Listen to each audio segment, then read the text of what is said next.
Welcome to the Winds of Chaos, the Dungeons & Dragons campaign where you can influence the course of the game.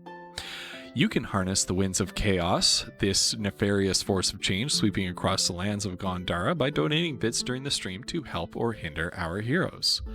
For 300 bits, our heroes may find a useful, mundane, non-magical item.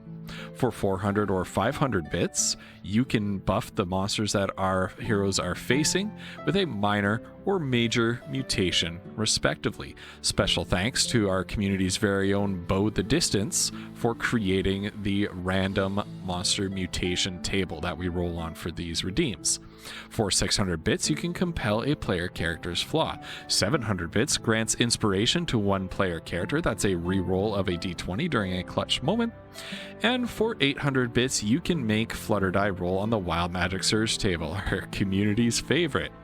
Flutter's character, Kiona, is a wild magic sorcerer. That means that she doesn't have full control over her arcane powers, and every now and then, well, you'll just have to wait and see what happens. Finally, subscribers to the Dungeon Masters channel, that's twitch.tv/ghostpepper, can harness the Winds of Chaos to blow a custom NPC or magic item of appropriate level into the party's path. Please DM me on Discord for more info. Oh, one last thing. If you're a regular supporter of this campaign and you know, redeeming or subscribing or things like that are things that you do fairly regularly, please consider subscribing to our monthly coffee plan. We use the proceeds from that to go directly towards funding improvements to the game, music, artwork, subscriptions to different services that make our game that much better. Any monthly supporters get a free Major Monster Mutation, Wild Magic Surge, custom NPC, or magic item once per month. We really appreciate all of our coffee subscribers, all of our bits redeemers, and every single one of you who watches the game. Please enjoy the show.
Hello. What's up? How's everybody doing? Everybody. Oh, you guys, we almost started on time. I think we're like a minute late this time. Like, oh my geckers. I know, right, Vinyl? I saw that too. I was like, no way. It's such a good emote. Yeah. It's so good. I love it. I love it. Oh, Megan, that's amazing. But yeah, welcome on in, everybody. Thank you, everyone, for being here. You guys are awesome. Right on. Well, welcome everyone to another session of Winds of Chaos. I think we're on number 68. Holy. We're blazing. We're blazing through these. Chugging right along. How is Yeah. that possible? That's amazing. Crazy. I'm having a blast. Hard to think we were all the way back. Just some simple farmer folk. Some simple farmer folk. We didn't even know how to read our character sheets, and look where we are now. I mean, you're assuming I know how to do that now, but I'm not assuming you know how to do that now. I'm not. I want you to understand You that. know me I too do well. not. I assume nothing about you. 2 years. Yeah, yo. Flutter. What's up? No way. What's up, Plumps? Flutter, thank you so That's much. amazing. That's insane. Holy crap. I cannot believe we've even been around for 2 years. That can't. Yeah. I keep having to slap myself. I mean, part of this is because I never do any of those 1 year celebration, 1 year stream celebration or 2 year stream. Right. But it's just have I really been streaming that long? Have I been affiliate that long? Or no? Yeah. I don't know. Anyway, it's just nutty. Absolutely That's crazy. Craziness. Yeah. Also, Wolf, get zoomed in on. Zoomed in on, son. Just trying to find our Oh, the warm up question, right? coffee subscribers. I have it. This is gonna be a good one. This is gonna be a good one, and I'm curious. I'm curious to hear what everybody would say and what you folks in chat would say as well. If you've guessed it in this campaign, what is one sacrifice your character has made that they would take back if they had the chance? Oh, wow. Ooh, a sacrifice that they've made that they would take back. That if they would given. take back if they had the chance. That's tough. Yeah. Like willingly or just Yeah, whatever? though. Yeah, if somebody, if a god came down, if Eldrigo came down on a storm cloud and handed you a wish spell, said you can take anything back. What's the sacrifice you made that you would take back if you had the Right. opportunity? Phew. While we are contemplating that, let's talk about some thank yous. First of all, huge thank you. Must go to our incredible coffee subscribers for April. Those are Bard Owl, Bruce Campbell, Sue, Sloth Siren, and Shograz. Thank you, all 4 of you, for helping to contribute to this campaign, helping Oh, hold on. better. Like the instruction, what happened? I don't know. Oh, I tabbed out. Hold on. uh-oh. Hold on. Can people still hear Ghost? Wolf, Hello? can you talk too? I Okay, Ghost is back. Okay, I'm back. Wolf is back. Flutter's Okay. back. Okay. I had to unmute Can- myself. okay. Sorry. Can chat hear everybody? Okay. Okay. Vinyl hears everybody. Okay. Jeez, I don't know what I did. Okay. I started thanking people. Collie mutes me. That's okay. All right. Once so again, sorry. those thank yous. What happened? First of all, to our incredible coffee subscribers. Those are Barda Owl, Bruce Campbell, Soup, Sloth Siren, and Shograz. Thank you for your contributions to our little D&D project here. You are helping to make the campaign better by helping us afford to be able to do things like Sirenscape, like World Anvil, like a paid account on Roll20 so that we could do the dynamic lighting, whole bunch of little bells and whistles that make this whole production a little bit more professional seeming. That's the word that I'll use, professional seeming. If you want to support us, then you can type exclamation coffee. Is it exclamation coffee, exclamation WC coffee in the chat. Any supporters get a free Winds of Chaos redeem worth 500 bits or more. So that's a major monster mutation, a wild magic surge, a custom NPC to appear sometime in the campaign, or a custom magic item. So thank you so much for supporting us. Number 2, thank you, goes to our very own Starborn Striker and Bo the Distance, our resident rules lawyers who are always helping us out. If we aren't sure how something works in the game, they're always here to help. Super, super, super appreciate that. Third thank you goes out to Vinyl Stencil, who is always helping me with the bits redeems. So if you redeem bits during the stream to help influence the campaign, Vinyl kind of asks the questions that are necessary, organizes things, and then sends me a DM so that I don't need to stop gameplay to ask those questions myself. So we wouldn't be able to do that without Vinyl. Frankly, we probably would not be able to play D&D at all if it weren't for Megan and Bo's incredible encyclopedic knowledge of the rules. Because none of us know the rules. We're just winging it. Finally, thanks to all of you just for being in chat and hanging out with us. So, our warm-up question of the day is, what is one sacrifice your character has made that they would take back if they had the opportunity? And if you in chat have a character who's been a guest NPC in this campaign, please feel free to ask for them, to answer for them rather. I know Megan said that Darfin doesn't want to answer, but Darfin's not in charge. You are. Would Kiona's horse that Mazra ate count? Yeah, but that's not a sacrifice Kiona made. I just.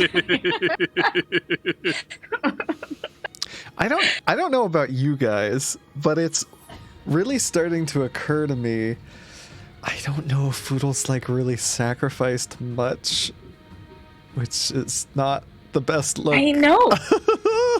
I'm with you though, because I feel the same way about Kiona. I'm not sure what she has sacrificed.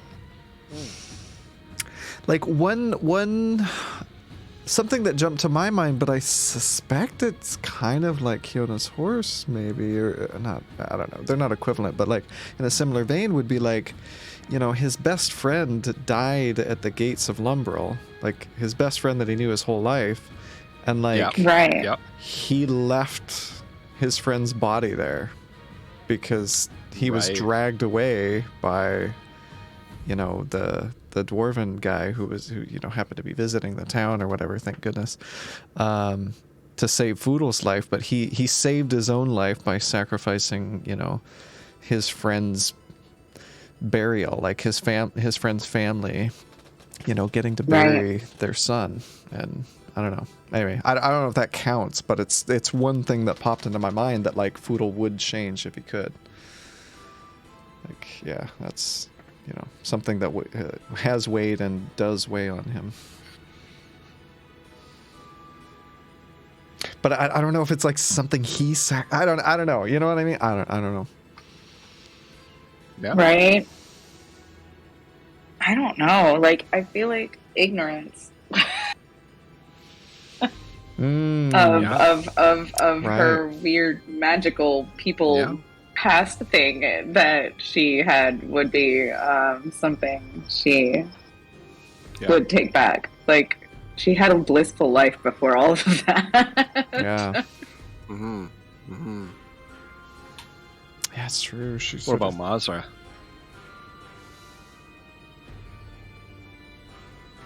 Oh no, because this is similar. It's like she's lost things, but I think on the sacrifice front, the main thing she probably considers is like all this money I've let go. but like that at this point is not as big a deal. I don't think so. I don't know. Yeah, I wonder. I'm trying to think. Like, have we sacrificed any relationships or anything like that to get to where we are now? You know. Right. I don't feel like we do that though. We don't burn bridges. Right. Or at least we try not to. Yeah. Yeah, maybe from our perspective we haven't sacrificed anybody, but maybe from their perspective. I don't know. True. Like, have you disadvantaged somebody or screwed somebody over effectively? I feel like if we'd taken that money from Balian, that might have been, nothing that we sacrificed, but certainly a way that we would have screwed someone over. We sacrificed someone else for our gain.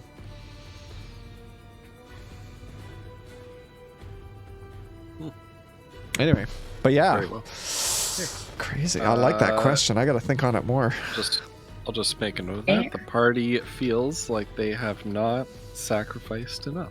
Oh God, you guys, this is a terrible realization. I've apparently been taking it too easy. Look, player characters. You can take Gold Drill. Take Gold Drill. I can take Gold Drill. Oh God. I hope Leader isn't lurking. Right. Yeah, Leader, if you're Jones, lurking, welcome. did you hear that? Maybe somebody clipped that. Oh my God, send it to Leader. You guys know Leader helps. He's a co-conspirator with our DM, right? Like, you guys cannot be pissing him off. Oh my God. Oh, geez. Rai Jones, welcome. Seriously, welcome on in. Okay. Wow. What do we have here? Darfin feels like he's survived so many times when people he cared about haven't. He's made choices on the battlefield that he believed were for the greater good, and people died as a result. If a god came down and offered him the chance to do something over, he would die in someone else's place. Ooh. Wow.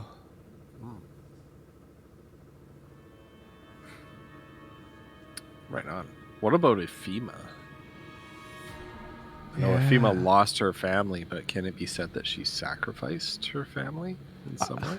I wonder if Shagraz, right? Shagraz, that's how we pronounce it. I wonder if I think the character's name is Shiraz. Shiraz, So right? It's spelled phonetically. Right. Yeah. I mean, is Shiraz a warlock? I think he might be. Is he? I don't actually know. Yes. I don't remember. I thought he if he was a warlock or a sorcerer. I couldn't remember. Gosh. But I feel like he is. Because he resurrected a dude, right? Did he? I don't know if warlocks have res power. Well, he he has because you questioned a dead guy. And rezzed him. Yeah, that's Speak with Dead. Speak with Dead, that's yeah. a fairly widely available spell. I don't know if it's a warlock exclusive. But yeah, I imagine he sacrificed a couple. He is a sorcerer because we were saying that he's the thing where he doesn't get the wild magic thing, right? Right. Yeah, he was the thing with him was he was also a wild magic sorcerer, but he had an ability to skew the roll. Right. Because at a certain level you can do that. Yeah, to increase or decrease the wild magic roll by 1 point or something like that. Yeah, to take the one above or below it. Yeah. So he essentially had a choice on which one to take, which was pretty cool. Yeah, I'm looking forward to when Kiona can do that. He came up with himself, but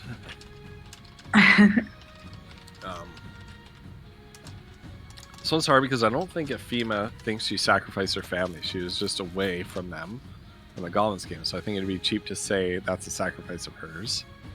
The sacrifice was her soul when she made her warlock pact, but she wouldn't reverse that. Yeah, warlock pacts, man. Those can be. Ooh. Is it a good warlock character if there isn't a little bit of regret?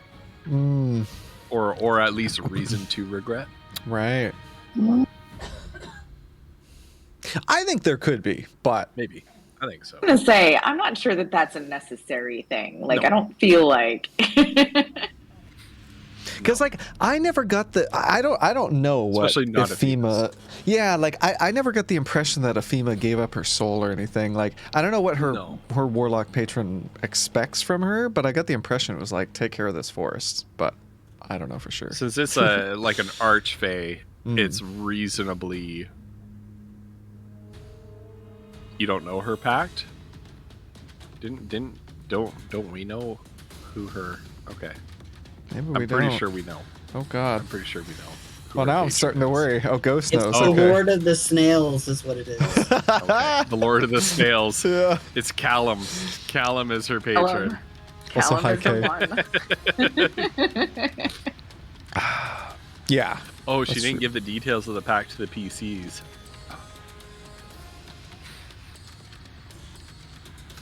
Megan, Joe said something on his stream and didn't want us to tell you, but I forgot what it was. Well, then Joe's secret remains safe, I suppose. All right, friends. Shall we jump into it? Yeah, let's do it. All right. Yeah. Is the music too loud, chat? Somebody let me know if it's okay or too loud or just right. I'm about to change the music here. Oh, okay. Tell Oh, me. I have no music tonight, you guys. Oh, that's right. My kickers. It's okay. What is that What is what? horrible monstrosity on Sirenscape? What do you mean? Don't look at Sirenscape. I just want the music. Just because I play a different soundscape and a gigantic demon spider comes up on your app doesn't mean that you're fighting a gigantic demon spider. Now I'm missing more than just the sounds, you guys. Okay, how can I share this with people? That's okay. Oh my God, that is horrifying. Like, look at the scale of the person's arm who's like freaking out. Oh my God. Yeah. Oh, it's pretty good. Okay. Okay. I mean, I don't know. Maybe you're fighting that. Maybe not. All right. So you continue on foot from the Forgotten Vault because Welly's ship could take you no further. Continue through the rocky, craggy hills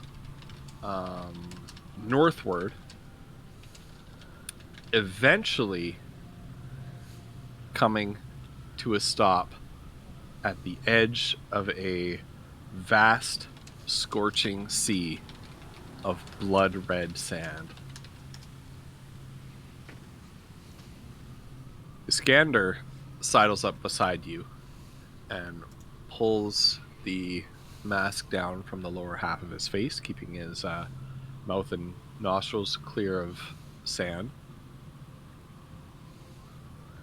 He says, "Welcome, my friends, to the burning waste." Foodle sort of like wipes some sand and probably crust away from his goggles, and he's gonna say, "This looks kind of foreboding." That's what I was just gonna say. It's like hell. Yeah. Indeed, you are right on all counts. I've never ventured very far into this place, but I do know that the Fortress of the Unconquerable lies at its center, northward in that direction. He points out into the desert, and as if on cue, as he points out, there's a flash of red lightning that backlights a mountain wreathed in dark smoke off on the horizon. Oh.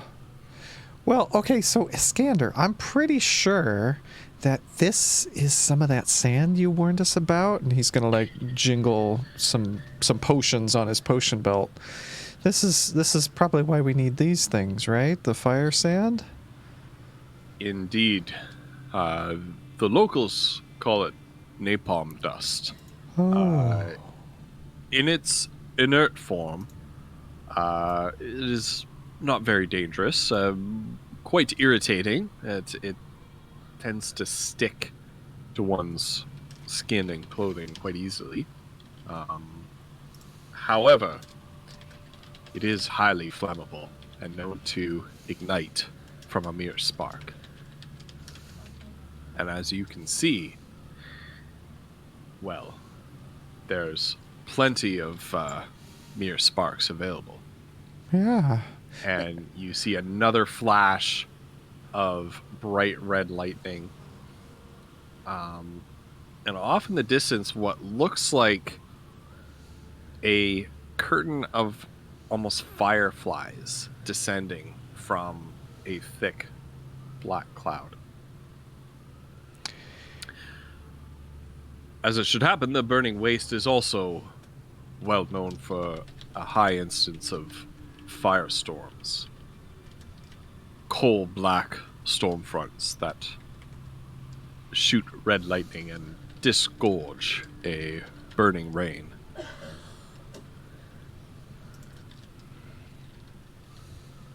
If we should be caught out in one of those storms, we would be in quite a lot of danger indeed. Yeah, I remember you telling us about this when we first got here, and we've sort of, seems like, gotten a bit lucky so far, but this is... Oh. I assume Welly knows to steer clear of the storms, that sort of thing? As much as he can.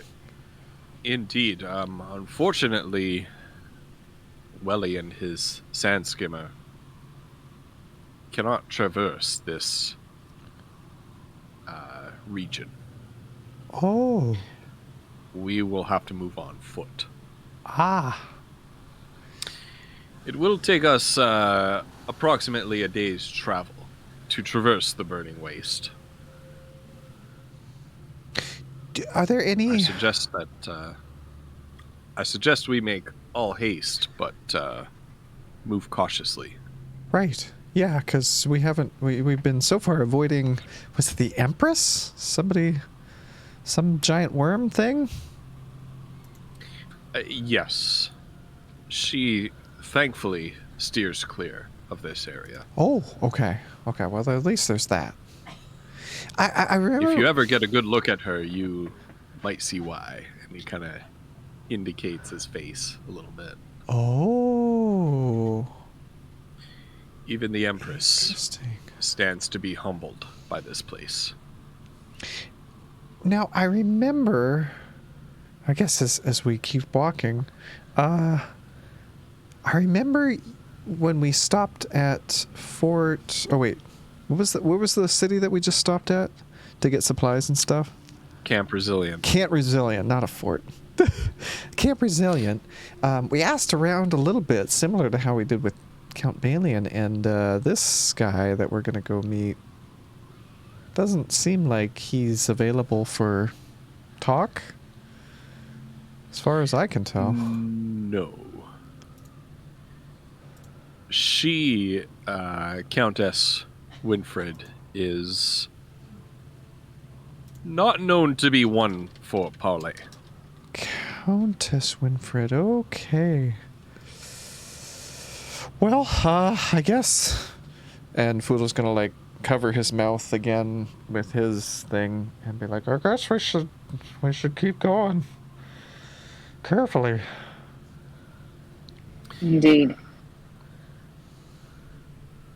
Indeed. Well, onward then, and Iskander likewise covers his mouth and nose up, goggles down over his eyes, and steps down the slope of the rocky hill and into the burning waste. Dude, what I'm picturing is absolutely terrifying. Oh my god. I'm not liking this. Oh yeah. Oh no. Welcome to Mordor. Oh yeah. Yeah, seriously. Shit just got real.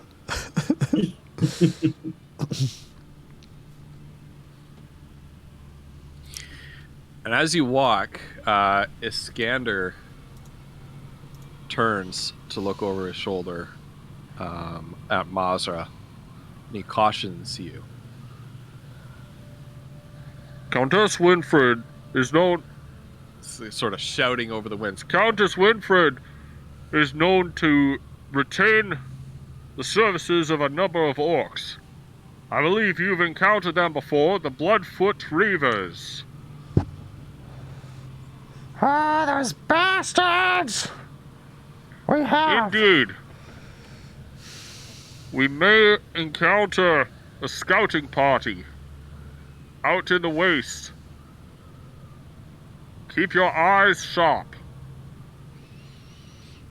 Fudo's gonna like rub off his goggles again and like scan the horizon. All right. Does the Yep. Kiona's gonna ask if the fire spreads when it hits it. Like, does it? No, it tends to remain quite localized. The sand needs to be dispersed rather finely for ignition to happen and hold. It's good to know. Yeah, at least there's that. Okay.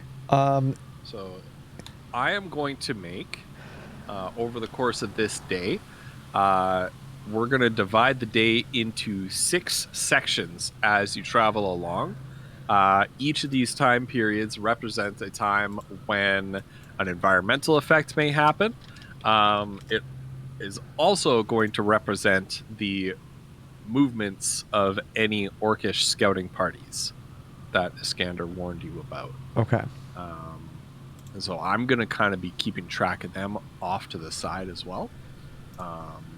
You can use any kind of skills that you feel are appropriate. I'm just going to make a... Is that the command? Yeah, it is. Secret command.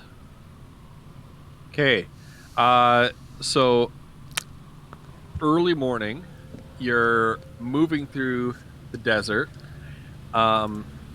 You hear the wind howling in your ears, much as it is right now. Off to the side, few miles in the distance off to your right, you see a lightning strike. This time close enough to, within your view, ignite a patch of the napalm dust. But true to Iskander Blackford's answer to Kiona's question, the fire that erupts from the red sand at that point stays largely contained. It kind of spreads out a little bit and like spider webs out from the initial location of the lightning strike, but comes to a stop after a few feet. My God, what a visual! Oh, jeez. Right? As they're walking, Moss is like, "Is this stuff inert in a bottle?" Quite so. As long as you don't throw the bottle into a fire. Okay. I don't think it's worth using. Okay, never mind. Can Foodle try to, I mean, in a windswept desert, see if he can like spot any tracks or signs of like groups moving through the desert or anything like that? I was thinking maybe survival, but maybe this is more perception. I'm not sure. Yep. You can go survival. Yeah? Okay. Yeah. All right. Come on! Okay. 15 plus 5, dirty 20. 15 plus 5, dirty 20. Okay.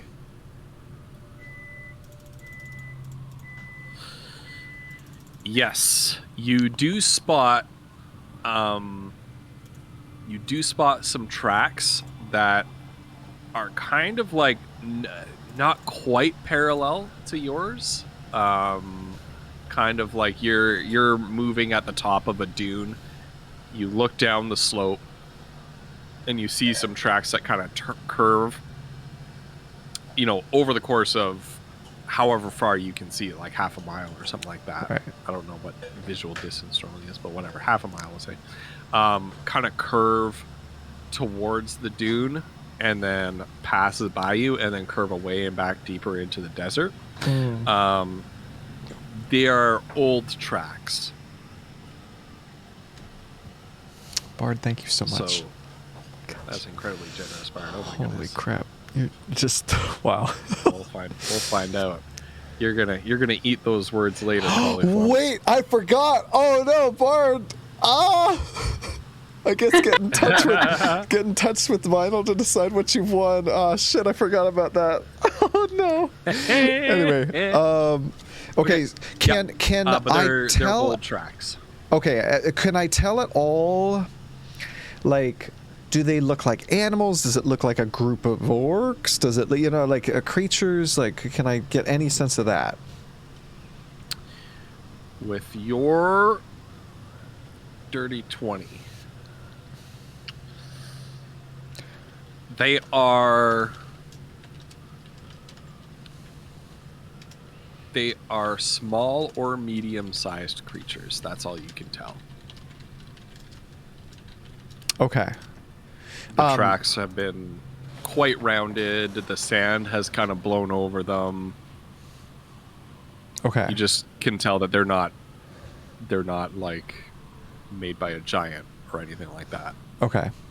So Foodle's going to point the tracks out to his party and basically say that, like, I can't tell if, it's nothing huge, so it's not like some big giant creature making these tracks, but whether they're orcs or some of those bugs or something, I can't tell from this distance.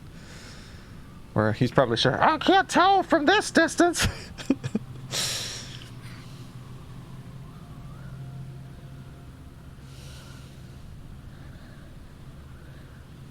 Good. Keep looking. Best to keep your eyes peeled. If they're traveling through this waste, they're probably not friendly. Yeah, agreed. So Foodle's gonna, keep rubbing his goggles and like scanning the horizon, seeing if he can spot any sort of movement before trouble comes. And he's got his sort of, would he have his musket out? Yeah, he's gonna have his musket out at this point. Okay. Yeah, you can roll perception if you want to. Yeah? Okay, and he's like occasionally, maybe even looking through the scope, right? Okay. Because that'll give him a little bit extra detail if he thinks he sees anything, right? Is he doing this while he's walking? Well, if he thinks he sees something, he'll stop, look through the scope, right? That sort of thing. And then just keep going or whatever. Right. All right, so perception. Yeah. Okay. 18 plus 5 for 23. Okay. Yeah. Okay. You are pretty confident that you do not see any movement or signs of life in your scan of the horizon. Okay. At this point. I don't see anything yet, but I'm keeping my eyes out.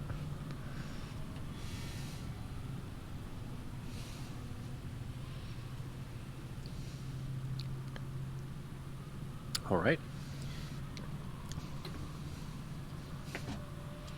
Part 2.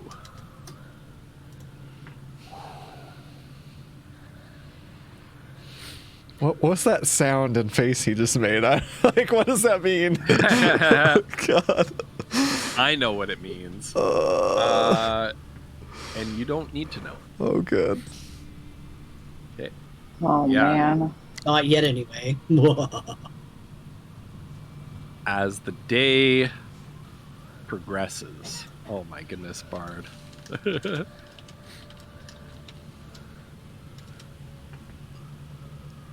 Megan, did you really have to? You see a firestorm kind of closing in. Like it looked like you've been tracking one of the big sooty black clouds. That's the firestorm, kind of moving towards you, but it kind of stops at one point, and you see red lightning crisscrossing through it, and then in a shower, little flaming droplets fall to the ground, igniting the patch of desert directly underneath the clouds. Thankfully, distant from you. Okay. Bard, thank you so much for the bits and the lurk. So based on your description, Ghost, I was at first thinking maybe we should get into the hut, but now it looks like it's not approaching any closer. It's not approaching any closer. Okay. No. Okay.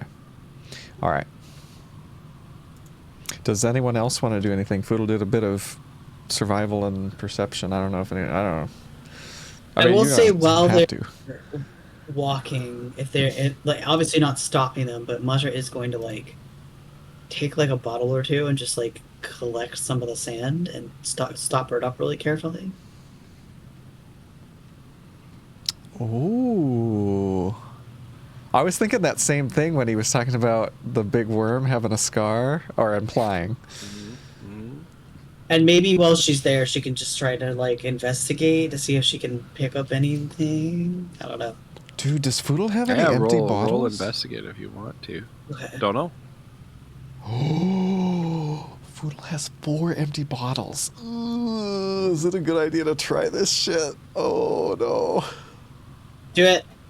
So Ghost, if there's any of the napalm dust around, Foodle is gonna... There's napalm dust all around you. Great. Excellent. Foodle's gonna try to very carefully scoop some into an empty bottle and stopper it.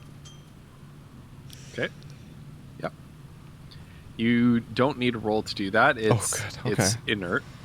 Yep. Okay. Okay. What are you inspecting? The sand for anything like lost in it? Any clues or any kind of thing that might help us? There's a little glint of metal in the sand.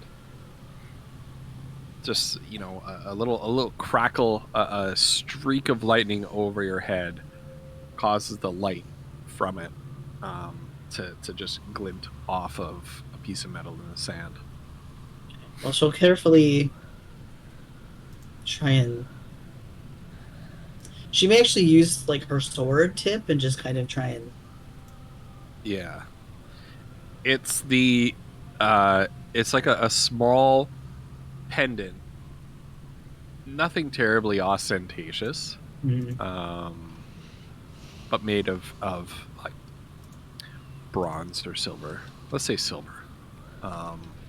And it kind of, as you pull it up out of the sand, it kind of catches. The chain catches on something. You can only lift it so far.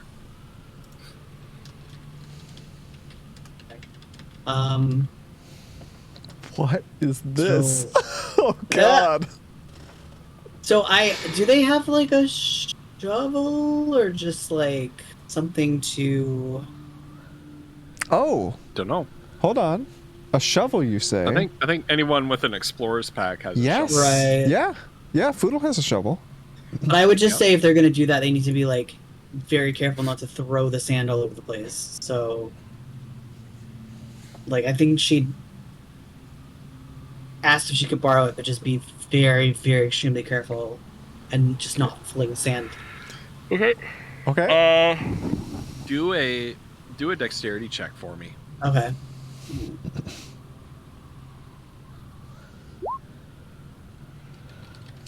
Rolls are rolls tonight. Oh wait, hold on, I missed it. You're carefully proceeding as you dig down, but then at one point you kind of put the head of the spade in to the sand and kind of like kick it down with your foot, stomp it down with your foot to get a bit more purchase. It strikes something,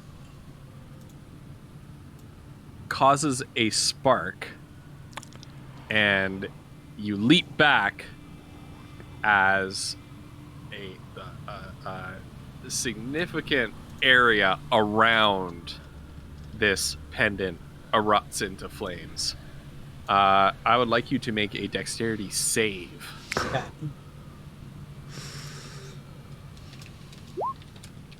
Okay. Yeah, you managed to jump back in time without getting caught in the flames.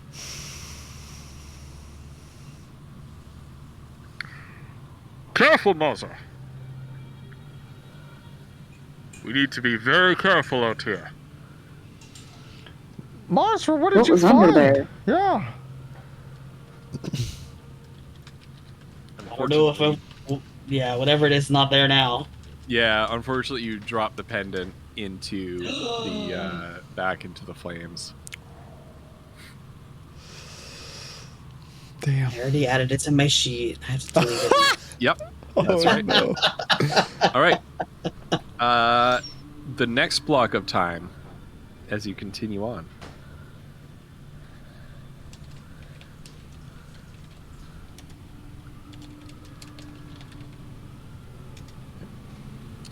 The wind is picking up more and more. Just turn up the volume on the wind there a little bit.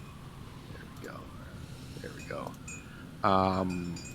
But so far, it looks like that storm that you've been tracking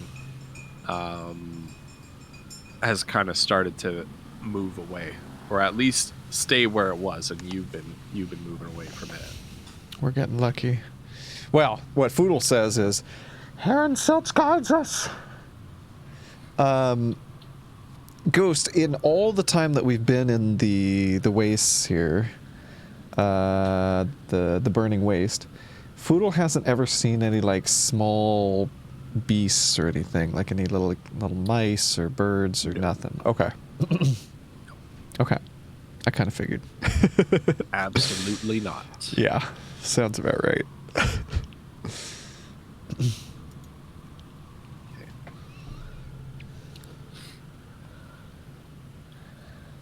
Foodle, what's your passive perception?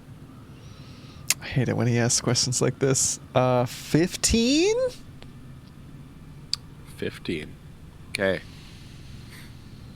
As you're moving, you're looking around you, and you think that you spot some silhouettes up on another dune far off to your left as you're walking. You can't be sure though. Can Foodle look through the scope to see if he can get any better view? Yes. Yeah? Make a perception roll. Okay. Not with advantage. I would give you advantage, but also the environment is pretty bad for visibility. Dude, you read my mind. I was like, it kind of, but then, yeah, the desert with the whipping sand. Yeah. Okay. Here we go. Oh, that's a 3 plus 5. Yeah. You look through the scope and you see nothing. It doesn't even look like the opposite dune has been disturbed. Another false alarm. Completely windswept. The desert sometimes plays tricks on your eyes. Yeah, I do not like it here. I feel constantly on edge. Indeed. But stay watchful.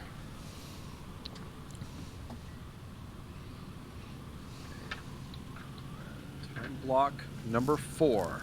It passes noon.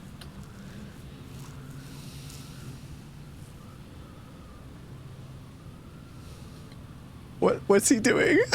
What's that mean? The smirk and the nod. I know. I'm making some secret rolls. Oh God. Okay.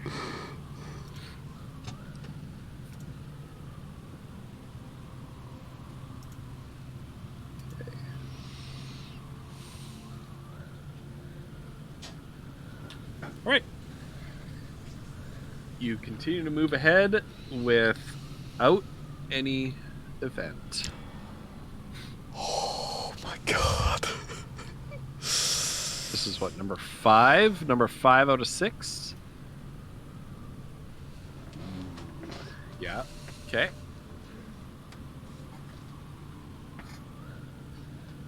Okay.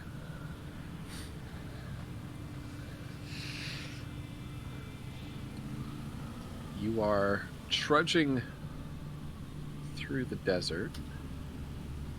Oof. What do you mean, oof? What?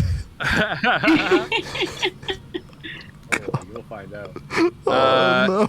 As you're trudging through the desert, you're kind of looking around like this, you know, kind of keeping your head on a swivel. And you hear a rustling sound suddenly directly behind you, and a curse in Orcish.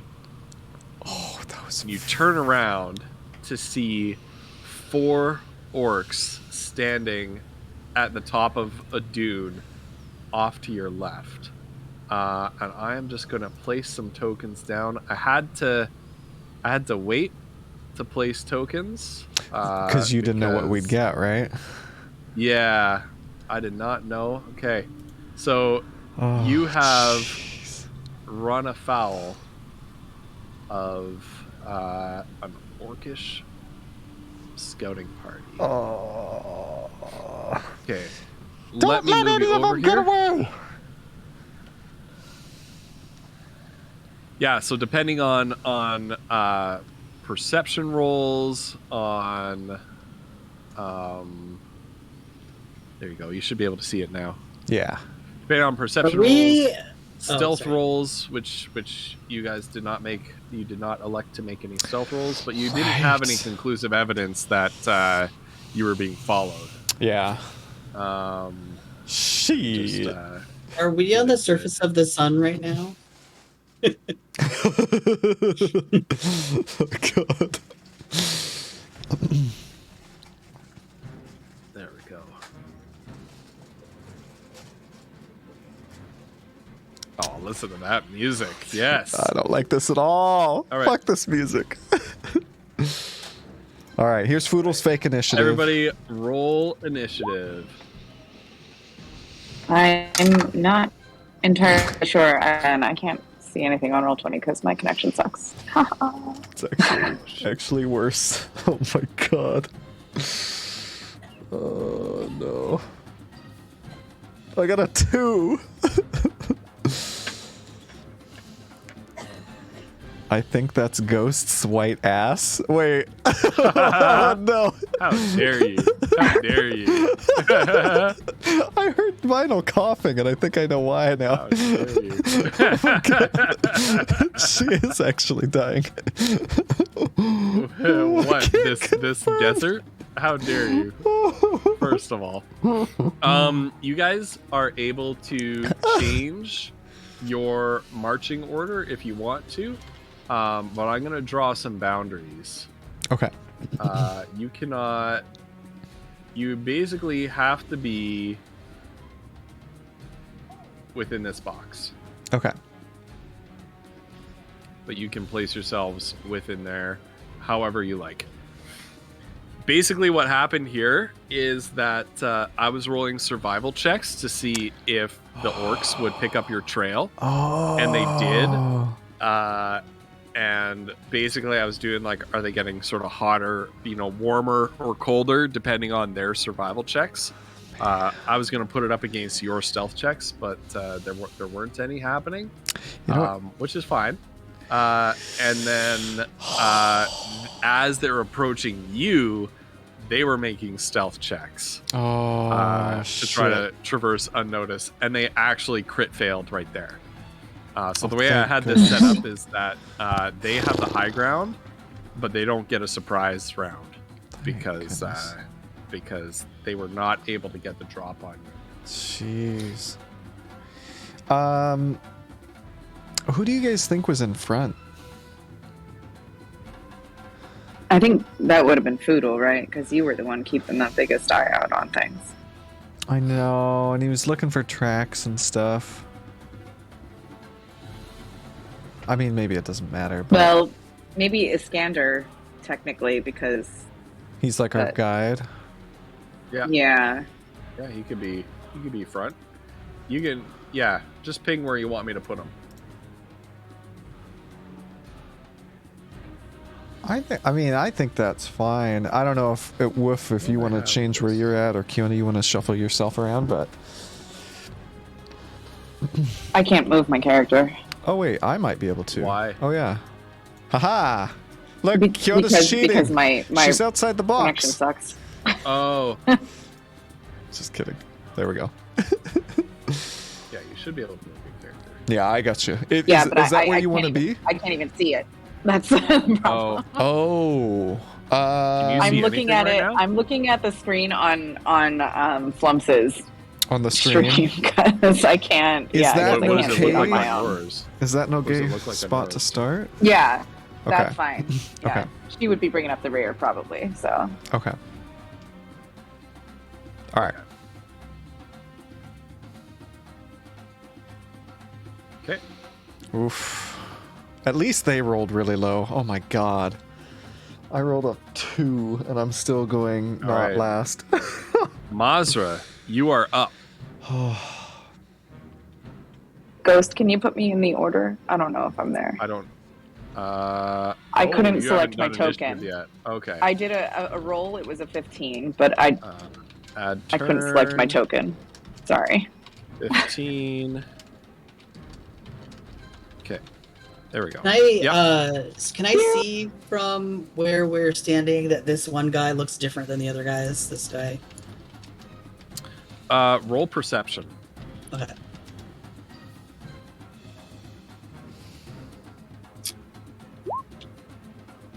Ooh.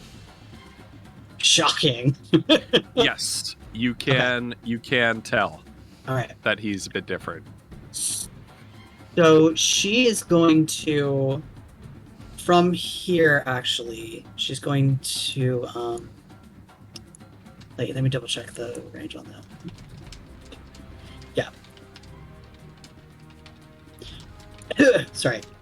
So she's going to point at that guy, the one that's different, and try and do, Sacred Flame in it. That's that for chat if they want to see it. Oh shit! So they'll just have to make a dex save. And it is fire because we said that. So what's it's okay. Spell save DC. It says 14 on it. Yeah. So roll the damage. Okay. He fails. Crappy damage, but does it do anything to the as the flame-like radiance, flame-like because it's flame, descends upon the orc from the heavens. It's his clothes and armor actually ignite, and he takes an additional d6 fire damage. He takes an additional 6 damage as he's working to pad out the armor. Nice. All right, move action, bonus action. Yeah, so she's going to actually move. She's going to move over here and just try and kind of make herself a target, I guess. And then as her bonus action, she is going to... Wait, I don't know if this works. Can you do a cantrip and a spell if it's a bonus action? If not, that's okay. Yes. To a leveled spell as a bonus action. Okay. Although I think I have access to this. Maybe I shouldn't, because I don't know if I actually have access to that or not. Let's hold off on that. Yeah, hold on. Yeah. Okay. Ghosts. I'm not sure if I that. I have a really quick like out of character, because I feel like my character would know this, but I'm not sure. Like all the sand is in this area is the okay yeah right. God. Okay, Kiona, you're up. Yeah, she's gonna fireball them. Oh my god. Oh, Kiona's back in town, baby. God, here we go. Oh, fuck him up. Oh yeah, everybody had a long rest since last. Oh, that's good. Cool. Yes. So make sure you get your spell slots and points and make sure everybody's at full spell slots there. Good to know. Yeah. And also they cannot resist her fire damage because she's got elemental adept or something. Yes, she is an elemental adept. Okay. Oh. It's dexterity save. Okay.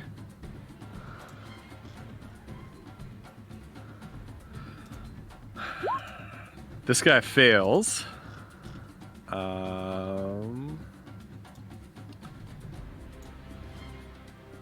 This guy on the bottom succeeds. This guy crit fails. Yes, Kiona. And what's your spell save DC? 14? He fails as well. So this is the only one who succeeds. So let's do... And there's actually, it's a 34 and not a 33 because any one on a damage die is a 2 because of that elemental adept. Oh. Ha ha ha. 34 damage to 3 targets. That's that's over 100 damage and 16 or whatever to the other guy. Holy. So you pull out your ball of bat guano from your components pouch and just lob it up the slope of the sand dune, and it begins to spark and fizz and foam and sputter black smoke, then ignite into a little mote of flame that hits the ground at their feet and just boom. There's just like spewing bits of ignited sand that fly through the air, fall down and just sort of hit the sand in front of you, igniting that sand as well, but just little flickering flames. And they This take... was why the question about spreading fire. Oh. Hell yeah. Flutter, let me know if you want me to move Kiona anywhere as well. Thanks. There we go. That's more accurate. Okay.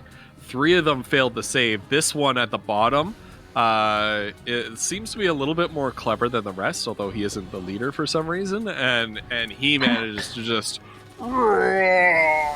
dive out of the way. He still takes some of the blast. He's still on fire. These 2 guys, however, just immediately expire. They're like, you know, in like a schlocky, like mid-90s action movie. They're like wandering around in a daze, like fully on fire, and then they eventually like fall to the ground and roll and twitch and just stop moving altogether. It's good to have you back, Flutter. Yeah. Holy shit. Because regardless of how much damage they take from this, they're dead.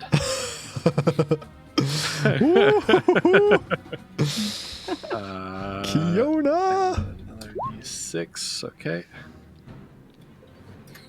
Okay. Oh, Kiona, Hold on. move I need action, to roll my bonus little action? thingy. Yes, you do. Oh, yeah. Yeah. 17. 17. Turn that 17 into a 1. Oh, Yeah, I Yes. thought. Bard Owl. Sorry, Bard. Iskander. Bard Owl hit us with a wild magic surge. I hope it's fireball. Oh, God. Oh my god. Oh my god. Oh my god. Oh my god. Okay. Not like this. It is a 71. 71. Oh my god, I don't have my table up, you This guys. wild magic I'm so surge unprepared. brought to you by Bard Owl. Where is the table? And Megan. Bard Owl and Megan.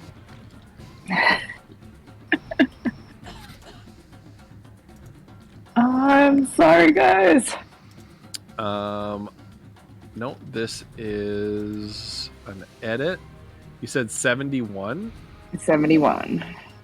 No, that's a necromancy theme. Oh my god. There's so many people have made such convincingly just such convincing recreations of the Wild Magic Surge table. I'm trying to find one. 71 is you gain resistance to all damage for the next minute. Oh my Ooh, god! Ooh, Thank yeah. you, Bard! Oh, yeah. And Megan! You guys are the best. I take it all back. All right. Okay. Move action, bonus action. No, she's just happy where she's at. Okay.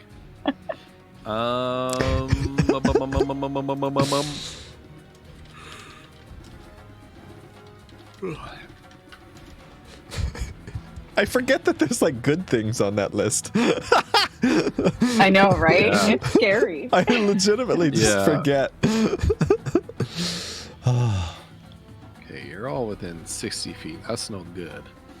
Mazra, however, is within range. And the orc leader charges down the slope, screaming wildly, coming into range with you, Mazra.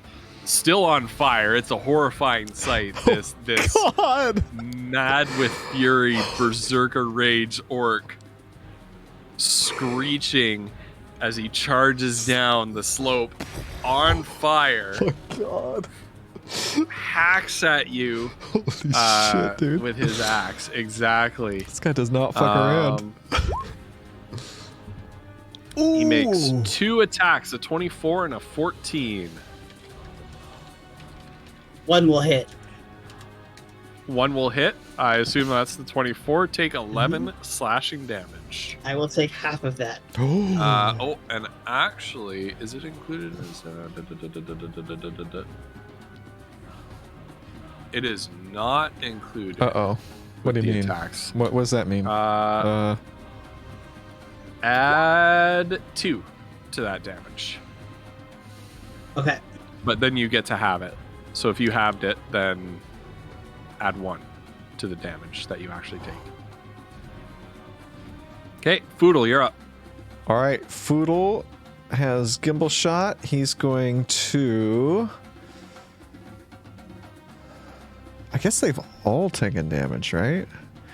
So he's going to fire at this one up on the hill with gimbal shot. Come on, gimbal shot. Oh, there we go. And Yeah, 26 hits. and he's going to use a superiority dice to sort of shout through all the, the blowing sand and everything. You're gonna join your orc pals in a minute! And he's gonna force this guy to make a wisdom saving throw. Okay. So here's Colossus Slayer, here's Superiority Dice. Ooh, I like that. Doesn't matter. You brain him and he dies. Oh shit, okay. Haha! You shoot him through the head and you wonder for a second, he just sort of stands there and you wonder for a second, why isn't he... Did it work? And then you just see like a trickle of blood down his face and drip off of his chin, and he just falls back and Foodle's into the sand with a thump. Foodle's gonna realize that and go, ha! And he's gonna grab Gimbal Shot that's been reloading itself, and he's gonna fire at this guy now. Okay. Oh, come on, baby. Ooh, and he's gonna focus in with a superiority dice. Okay. To see if he can turn this hit into this miss into a hit. Where's superiority dice? Okay, so dirty 20. He can indeed. Yes. Now he can't do Colossus Slayer damage, so I think that's everything. That's everything? Yeah, that's Foodle's turn. He's going to... How far can Foodle move? 5, 10, 15, 20, 25? So, crack of the musket. The musket ball hits him in the back after taking that swipe at Mazza, but he doesn't seem to particularly react to it. Okay. And Mazza, that's Foodle's turn. Okay. She kind of... Oh, I forgot to give I just realized Oh, that. yeah. Scanner's like, holy shit, Kiona. Yeah.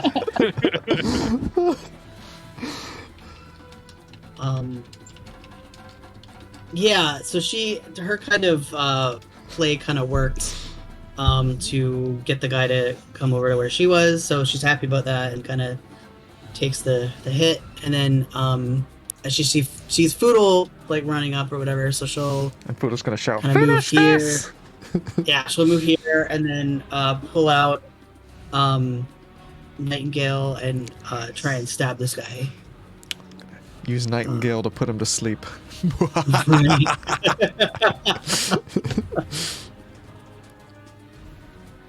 Actually, I just can't. Is that something that would occur to Mazra to do non-lethal to like see if we can get any info out of this guy? I don't think it would occur to Foodle. Maybe, yeah, I don't think so. Okay, with a 14, you are not gonna hit.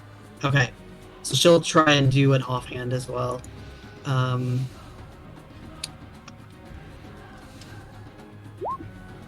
There we go. Yeah, 19 will hit. Okay. And then... Ooh.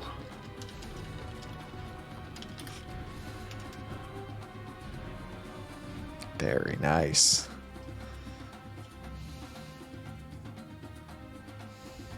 Okay. Yeah, you move into a flanking position, stab this guy in the back as he's turning around to face Foodle. You can see that you're overwhelming him, but you see that the Grumpsh's fury has seized such a powerful hold over the Orc war leader here that that he's still fighting against all reason. Am I able to, or is that finished for me? I'm okay if it is. Yeah, that's it then. Yep. Okay. That's it, because you took your action, your bonus action. Yeah, you can move. That's it. Well, I was gonna see if I could. I'll add a smite on, but if it's too late. Oh, you can add a smite on. Yeah. Okay, I'll do that then. Yep. Do you need to wait until you find out? Yeah, I'm gonna say you need to. I'm gonna need to say you need to wait until you find out whether or not. I don't know. That's fine. Yeah. Here, I can post it if you want. That's the. Yeah. It's just when you hit with an attack, you extend yourself live. Yeah, I don't know with smite. Can you be like, well, since it's still alive, I'm gonna add a smite. Right. Like, then that's fine. I'm okay with that. Yeah. No, that's fine. I guess that's got to be a GM rolling. Then But it also sucks. It also sucks to use a smite when it's dead and you don't need to. Right. So I don't know. So I'm fine. Smite after a hit. You can, you can smite if you want. Okay. I'm just talking myself through the reasoning of whether or not to allow it. It makes sense though. Freaking fire damage. Oh. Okay. You told me to roll choose. another d6. Roll a d6. As the sand kind of. Yeah, as the sand ignites, you shit! Channel divine energy through your knife, and it just whoosh. This guy's clothing catches on fire once again. However, because you're so close and you delivered like a fire-based melee attack, I want you to make a dexterity save to avoid taking that damage yourself. Does Foodle need to as well? Oh, ignore that. No, because you're not like direct. You're not like punching him. I'm on the other side. Okay. Right?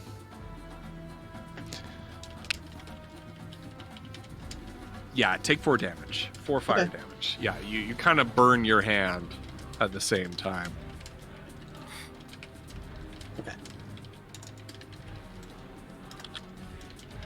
Okay, and she's gonna stay there and kind of just growl at him to try and get him focusing on her.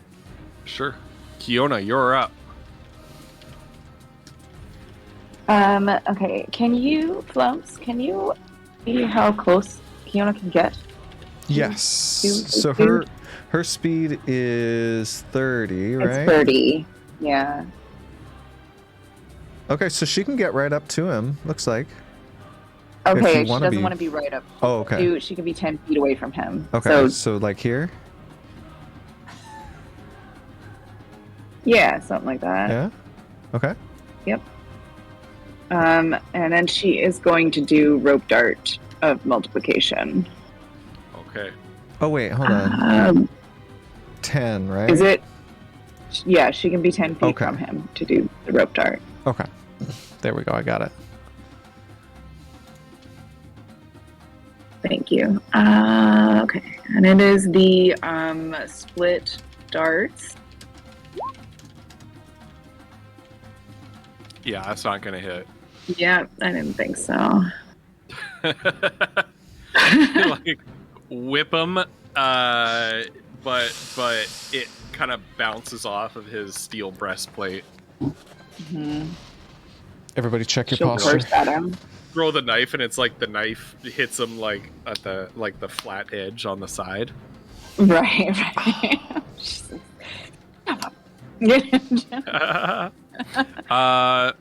Bonus action? No. She's good. You hear a scander shout, "Careful!" That's a scander!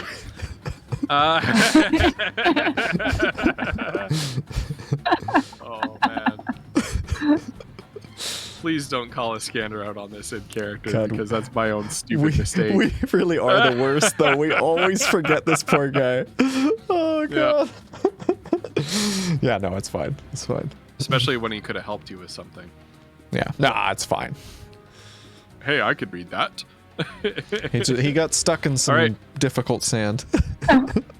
The orc war leader roars with the rage of Grumsh, spinning his great axe around in an oddly graceful manner that indicating Mazra to you, being familiar with Orcish Highland culture. This would have been at one time an elite warrior of an Orcish clan here, possibly a clan leader who'd been subsumed into the Bloodfoot Reavers, from the way he's so confidently wielding this great axe. And he makes 2 attacks, one on Mazra, one on Foodle. First one on Mazra, second one on Foodle.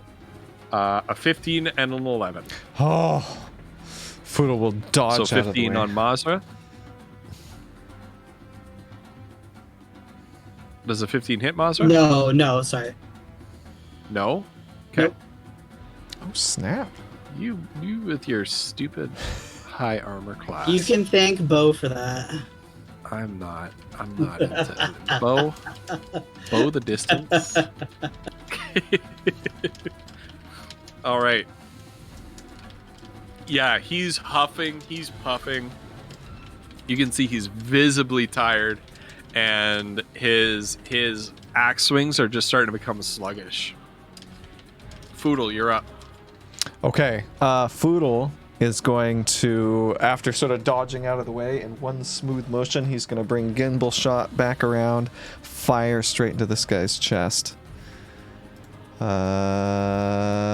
Gimbal Shot? Here we go. Boop. Oh, God, and he's going to poke. Is he going to? It's a 12. He'd have to get at least a 4.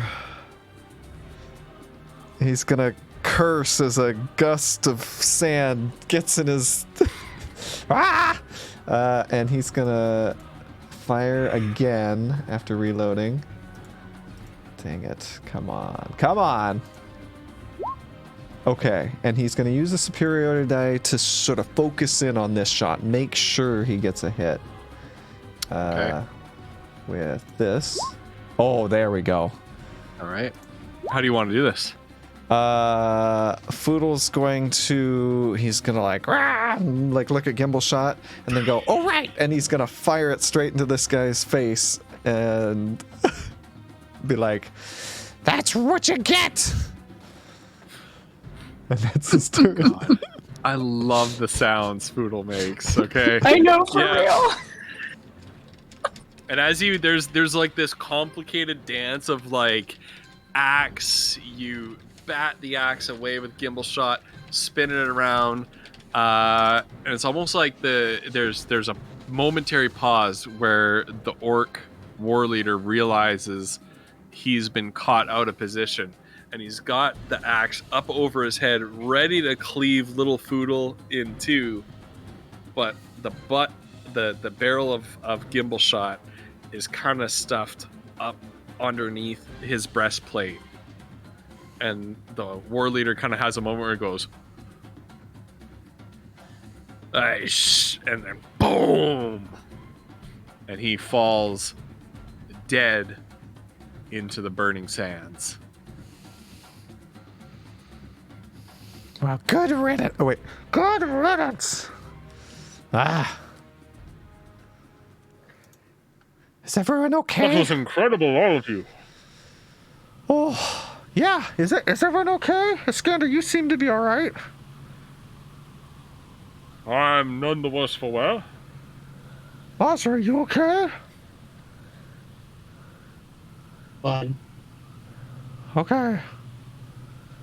I don't know if we should rest here. We could consider I think we it. should just keep going. Yeah? Okay. Before we leave, can we like search the bodies if there's any that's not shard? Yep. Roll an investigation. Ooh. Cookies! Cookies is here. Oh my god. The only Okay. What is that? Holy. Mazra's You true find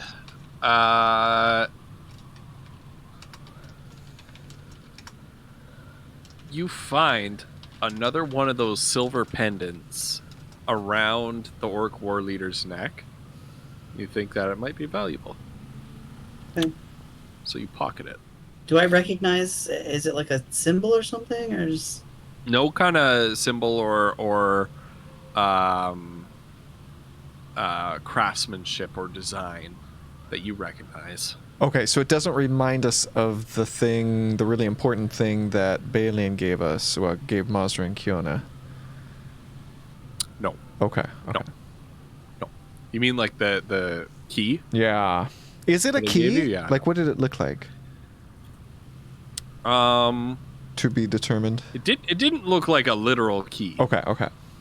but it looked like a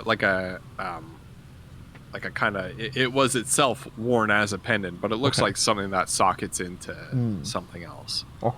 This doesn't look anything like that. You also find, as you're searching the other orc bodies, the one that didn't burn to death, I think it was this one here that poodle sniped. He has 50 feet of hempen rope on him. Ooh. You can thank Bard Owl for this hempen rope. Ghost. Also need either Bard or Vinyl to decide who gets the inspiration. Oh yeah. Yep. Ghost, is this down here? Is it like really there, or is it more for flavor for the map? It's more for flavor, but yeah, sure, it's really there. Yeah? Yeah. Looks like some gigantic creature that swallowed an adventurer.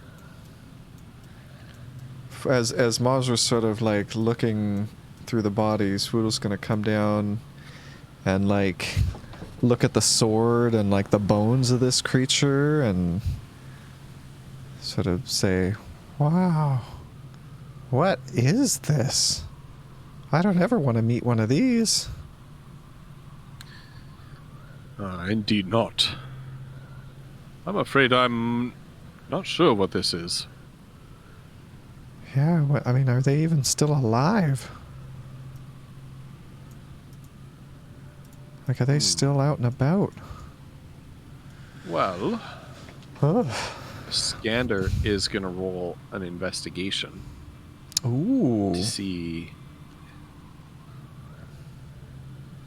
And it's not an advantage, so he crit fails. Oh, poor Skid. And he says, it must be some sort of ancient creature, long departed from this world. Yeah. Looks like a lizard or something. Like a lizard with like a goat head or something. Indeed. I've never seen nor heard of anything like this, so I'm sure we have nothing to worry about. Yeah. Well, I mean, we have something to worry about, but maybe not this thing. Does the sword look ancient and rusted and shit? Like, or does it look like... Okay. Oh, yeah. It looks like... it's pretty bad. It was like... This guy was digested in the guts of this creature, and so was the sword. Okay. Which I guess means it wasn't magical, probably, unless... It's like all rusted and pitted and like shrunken and warped. Okay. All right. Well, Foodle's gonna sort of shout through the wind. Okay, well, I guess if we're not gonna take a rest, we should keep going. Indeed.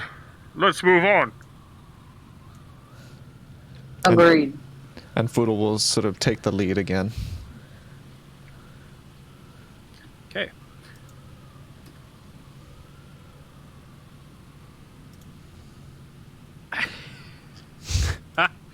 Okay. Are you rolling in secret again and giggling to yourself? On the final leg of the journey, you begin to see the as you're moving, the wind begins to pick up and the sand blows into your eyes, and the Skander, you hear him barely over the howling wind.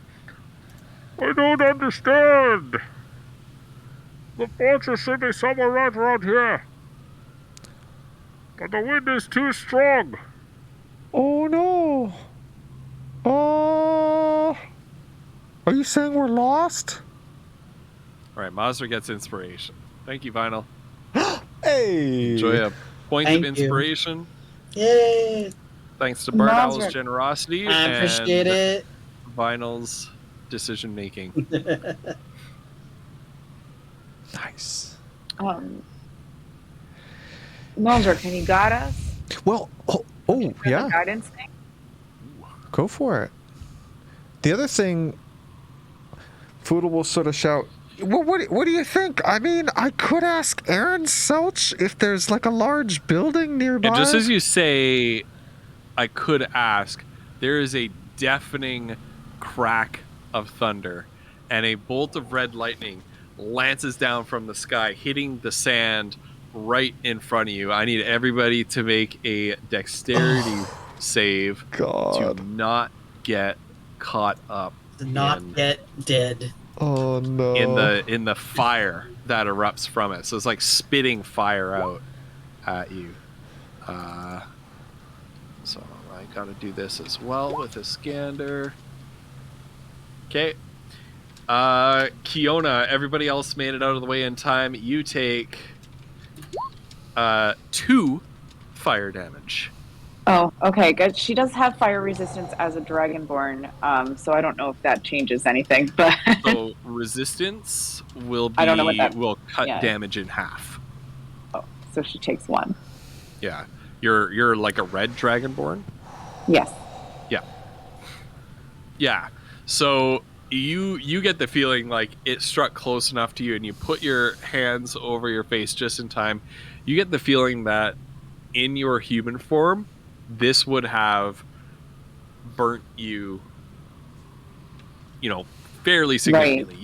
You would have had some pretty red arms the next day. Right. But as it is, it's more like singeing the little hairs off your arms kind of thing. Mm-hmm. If you had hairs on your arms, which you don't because you're a dragon. Right.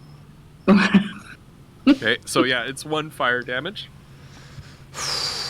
But you begin to hear it rain all around you, but as you look around, there's little bits of fire.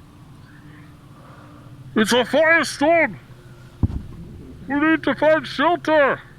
Kiona, you gotta help us! Kiona will pull the scroll of Tiny Hat out of the bag and cast it. Okay. Yeah, and as you do, do we have... Are we able... we're not able to put it because none of us actually know the spell, so we can't actually put it in chat. Oh, hold on. I have it in my thing. Hold on. I pulled it over for this reason. Okay. Yeah, I pulled it over for that reason. Nice. Yeah. So there's a little, like, almost like an igloo of shimmering, sort of wavering energy. It's almost like a heat mirage appears before you, right where Kiona casts a spell. So if you're like standing here reading off the scroll about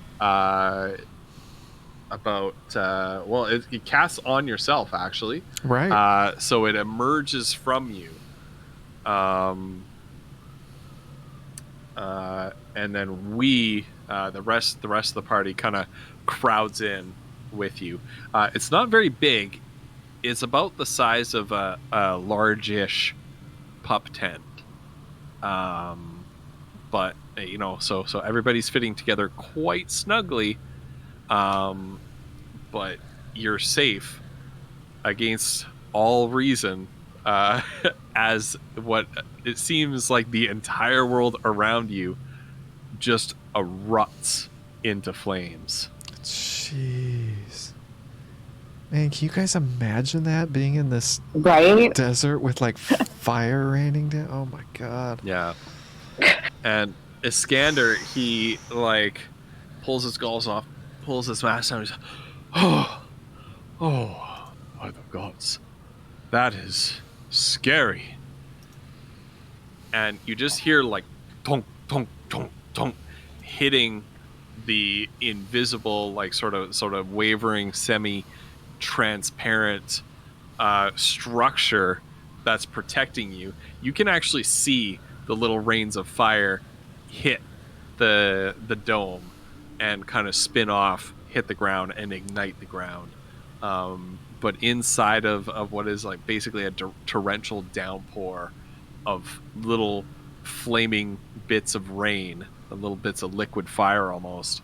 The dunes are on fire. The little valleys are on fire. Wow. Jeez. Quite frankly, you can't see anything around you. Kiona, thank you. I thought I was going to pull his down. Kiona, thank you. Oh. Indeed. It's quite fortunate to have those. Yeah. Well, and I guess, I mean, Kiona, you were saying it lasts about 8 hours. I mean, maybe we should call it a day, especially if we're thinking we might be lost. Maybe we should just get some rest. I mean, I could keep first watch. It wouldn't be a bad idea by any means to keep watch.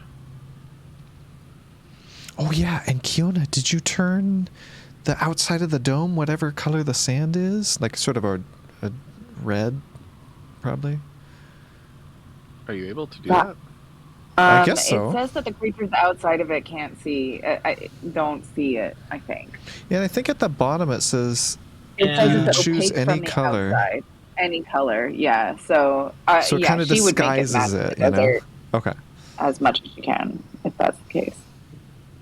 That's such a cool spell.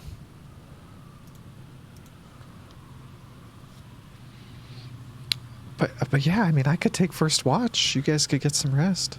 Yeah, we should be okay though. It says all creatures and objects are barred from passing through it. So. Yeah. Right, but I mean, so you'll be safe, but you know, unless they decide to make a camp around you. Yeah, right. Well, exactly.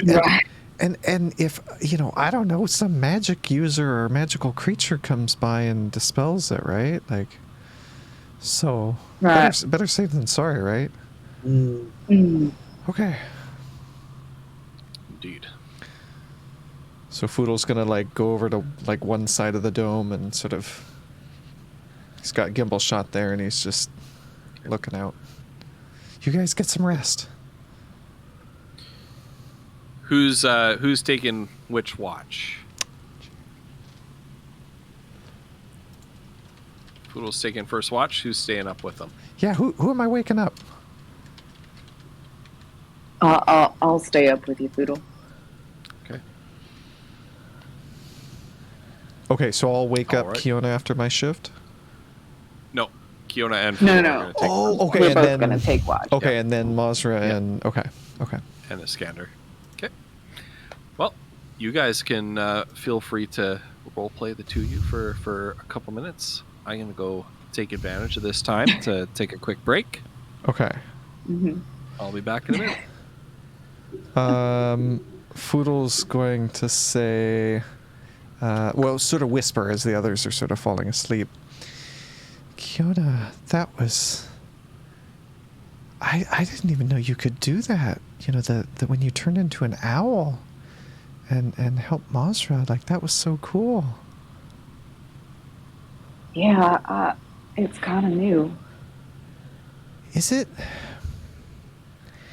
ever scary? Like, you know, all of this stuff is like, it's just inside you and you didn't know it. And now it's just, you know, coming out. Like, is it always fun and scary, exciting? Poodle. Yeah? I've been terrified since we started this journey. Well, I'm sorry, Kiona. I hope you know that, you know, it's... We understand you can't always control it, and when you can, it's always amazing. I wouldn't say always, but it's sometimes amazing. Even to me.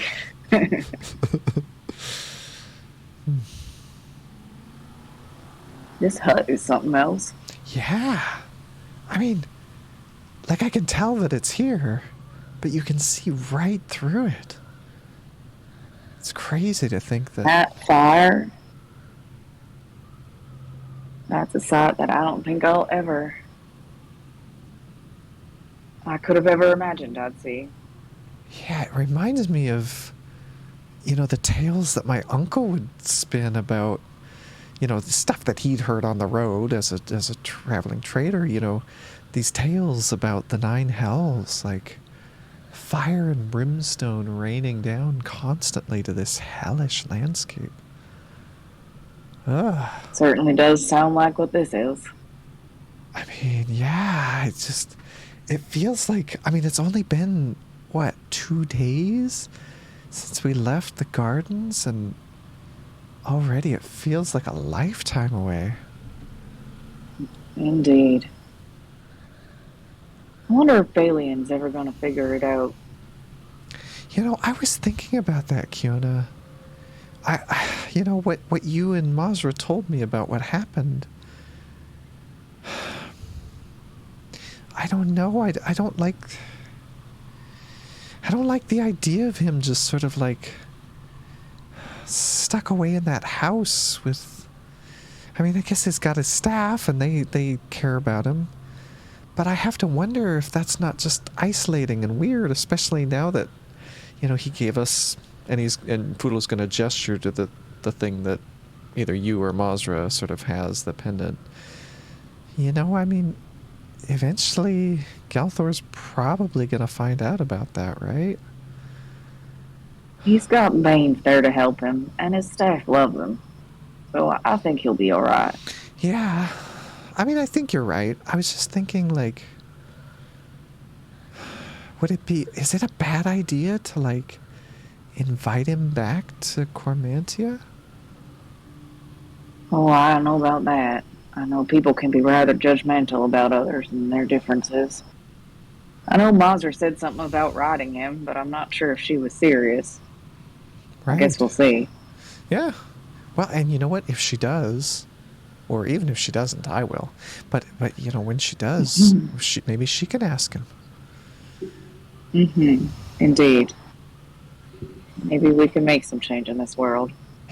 I hope so. I mean, I feel like we already have, but I want to continue doing that, and I think, you know, we can do better.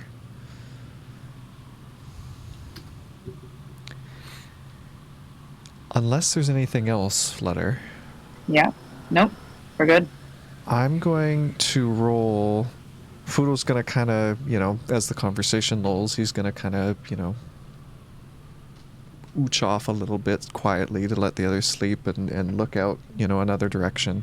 And I'm going to roll sleight of hand against your passive perception as Foodle pulls something out of his bag. Okie dokie. Okay. So that's when I get a natural 20. All right, so yeah. Oh my god. Foodle's Well, yeah. off Excellent. doing something. Oh my god. I'm doing what? Rip, Something. Rip my natural 20. Oh, Isn't that the worst? On like Right, a- right. on like Those moments. Campfire perception, Right, right. or one that it's like, can I tell if this person is trying to swindle me at a card game? You know, like it's like nat 20. Oh, Right, right. like something that doesn't really matter. Right, yeah, exactly. Can I tell if this person actually likes me or not? All right.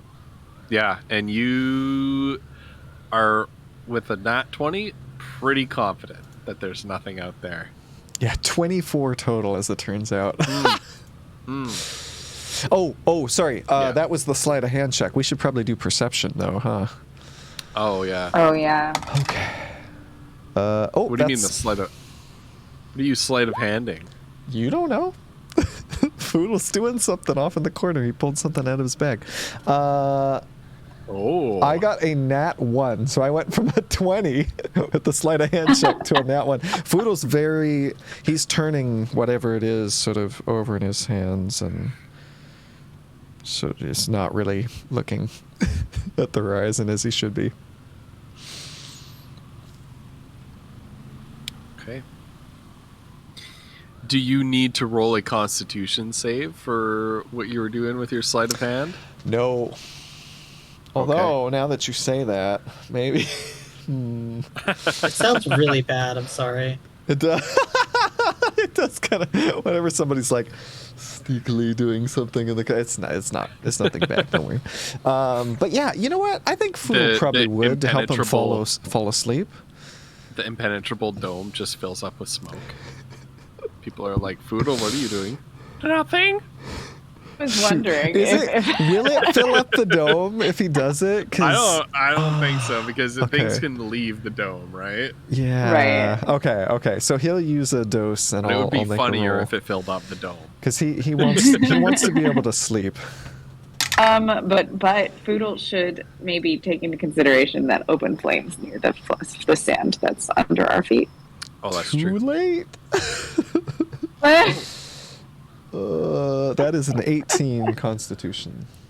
18 Constitution. Now roll a Dexterity save. Oh shit! As he to realizes, stop yourself from dropping This sparks is how we die. on the sand. oh god, it should just be We're Foodle. trapped inside It's a with decent sized dome. Okay. Ooh, 5 plus Dex 7 for a 12. Yeah, that's okay. Oh, thank God. That's okay. So he catches it and stuffs it and sort of puts it out in his hands. Yep.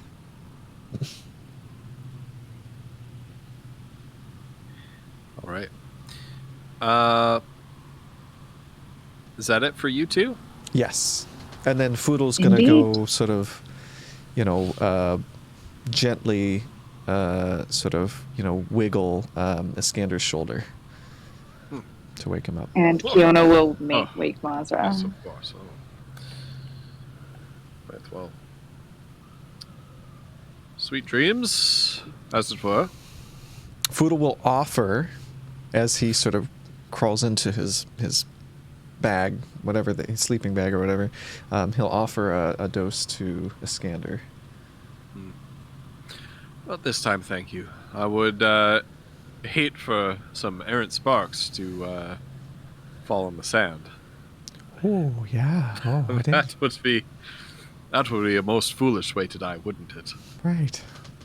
Foodle snuggle into his bag and go to sleep.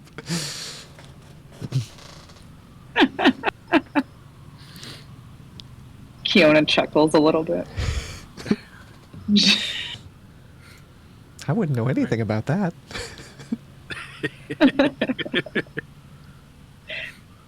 All right. And as Mazra and Iskander settle in for their watch, Iskander is seeing to some of his preparations, making sure his daggers are sharp and all of his pack is well ordered and ready to go. You've been showing some improvement in your swordplay.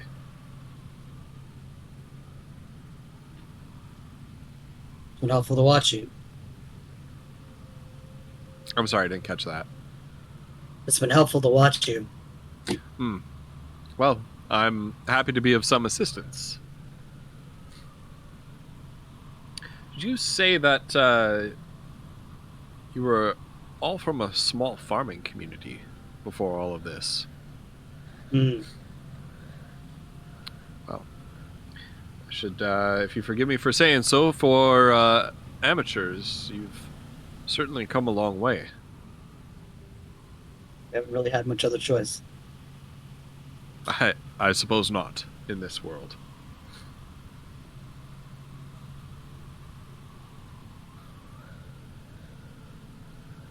So, you and Kiona,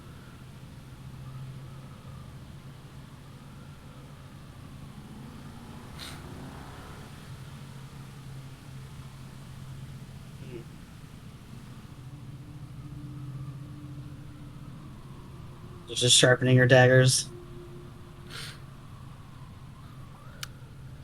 Insight check. Wait, him or me? He is making an insight check on you. Tell me your secrets. Mm-hmm. Do I even have a good insight? Oh, I don't. Oh! It's +0. what we were just saying about Nat 20. Oh you know? my god. No, this is a good one. This is a good one to roll. I'm glad I rolled this. You can escape character development no longer. Tell me your secrets, orc. Alright. Iskander is casts a watchful eye upon you as he's kinda asking these probing questions. What does he see behind the cool, collected facade of Mazer Greenstone? Let's see. He sees just specifically to that, or like you can roll deception if you want to I can try to counter that. Let's see what happens. Just normal, right? Yep. Oh, he still wins, but Right. Yeah.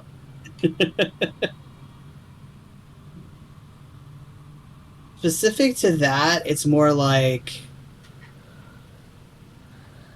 obviously it's not just but like more like a I'm not sure what's going on, but it's something.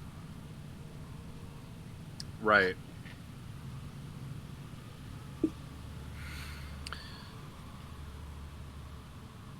If you don't mind my intrusion into personal matters, well, and even if you do, to be frank, it seemed to me back then that came as rather of a surprise to you.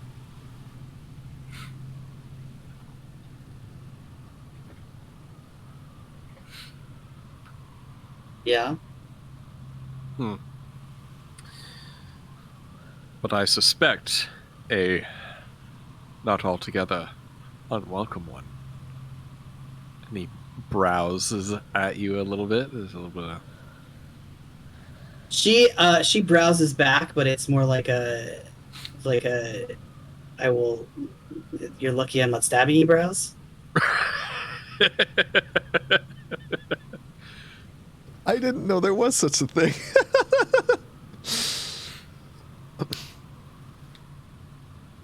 A piece of advice, if I may be so forward. And I shall ask for forgiveness rather than permission, by the way, on that.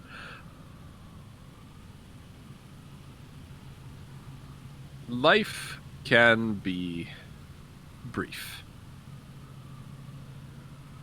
Too brief to let things go unsaid and undone.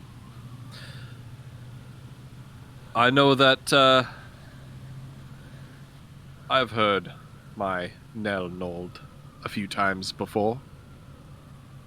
Somehow still made it out the other side. But most recently, a couple days before you and I met, as it happens.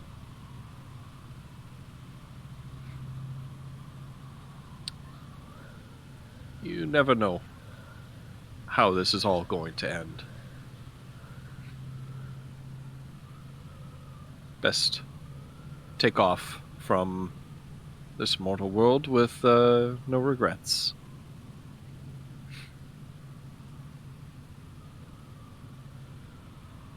Fair point. On your side and hers. Mm.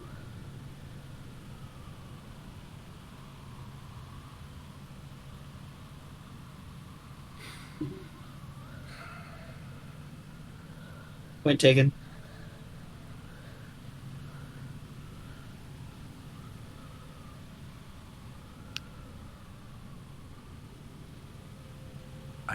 I hate what's going on in chat right now. I hate it. Look, I super appreciate that you took the time to use your work copy machine to photocopy your butt for this game. Yeah. It's great of you. Pug, you don't need to outwoof like that. Oh, Collie's got the no you can't emote too. Oh my goodness. I love it.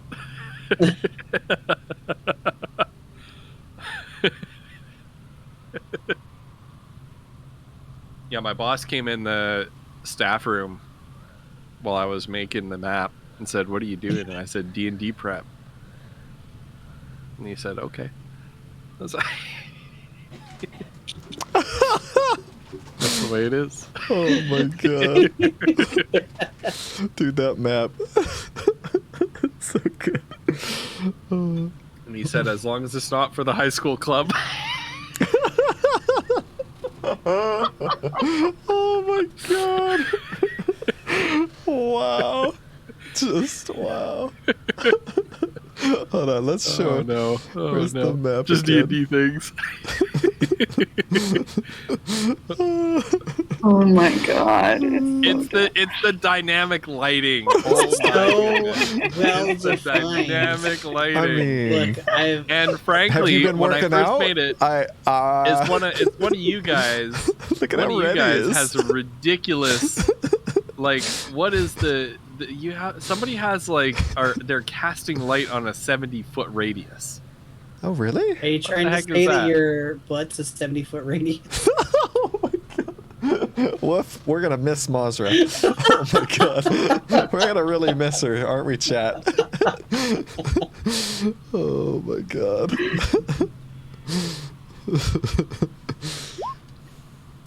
Oh no. Take 690 damage.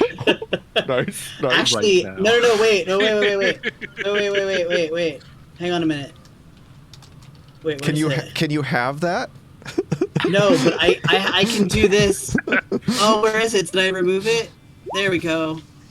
Oh wait, what is it? I'm alive. There we go. Hey. Wait, why is it? Hold on, what's it? It's not up right. Oh my god, rolling 110 d12. How did you get 690? I thought you made that shit up. Oh my god. It's incredible. It's a very nice number. Anyway, that's what Iskander said to Masra. Look, he did Life's 600. too short.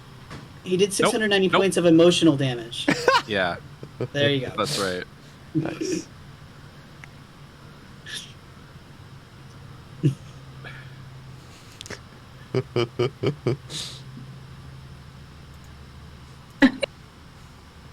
All right. Yeah, so Iskander says life's too short. Right. And she just at him.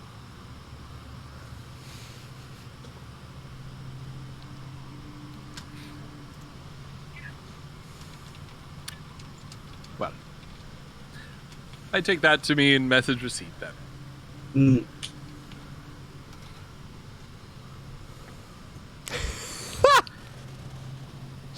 Tell me, what do you plan to do after all of this? The desert? Yes, Or just like in general? the desert. I know that you are here to put a stop to the slave trade, and perhaps the Mad Mage himself. But what led you to this moment? What are you chasing in life? Not dying. Yeah, very. But I'm sure a very resourceful young woman like yourself could find less dangerous ways of not dying. It's a bit late for that. I'm involved in it now. Indeed. Not everybody can do this. No? Somebody has to do it. I never knew you had such a soft heart. I don't. Then why Yeah. you? Because I have the ability.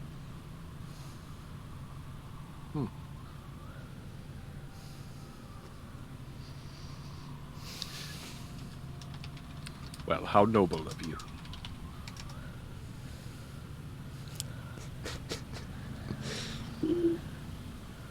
I really see it as noble. Indeed. I, on the other hand, shall be returning home after this. I think I've seen quite enough sand in my day. Yeah, I'm sure we'll be getting out of here too. We don't have any plans to retire here, that's for sure. No, nor do I. Ah, the sun is coming up. Shall we wake our friends? I like how he spent like 6 hours just saying 3 words. Well, it's just like Yeah. grunting at Iskander as he asks like these incisive questions. Right.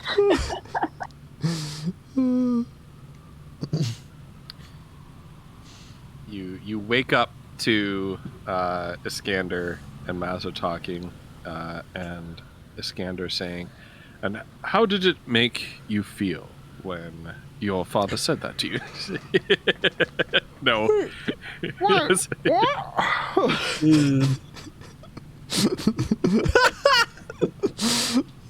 Her catchphrase. All right. What are feelings? Now, as we wake up, the dome's probably about to drop. What does the sky look like? The storm has stopped sometime during Iskander and Mazra's very fruitful conversation. The sky is still clouded over with sooty black smoke. But you can see off in the distance roughly to the southwest, the firestorm that you got trapped in has kind of blown over and continued on in the distance. As Foodle's sort of like getting a ration out of his bag, which by the way, we should all delete one. Yep. Everybody delete one ration. Oh, wait, should we delete 2? Because yesterday... Yeah. Probably. Okay. Yeah. Yeah. Okay. There are no 2 rations you spend. There were no opportunities to hunt or forage. Yeah. Okay. So Food, as he's doing that, Foodle's gonna say, okay, Iskander, do you still think you know the way? Or should I maybe use, my connection with Aaron? Yes, that is up to you. I believe, actually, let me roll for that. Ooh, okay. He does have survival. His proficiency, but it's only a 13. I believe I have a general idea of which way we're going, but I do admit that the storm has jostled my sense of direction a bit. Okay. That was a full rest, correct? We get all Yep. our stuff back. Yep. Everybody gets all their stuffs back. Oh, we got a long rest. Oh. Okay, I think that's correct.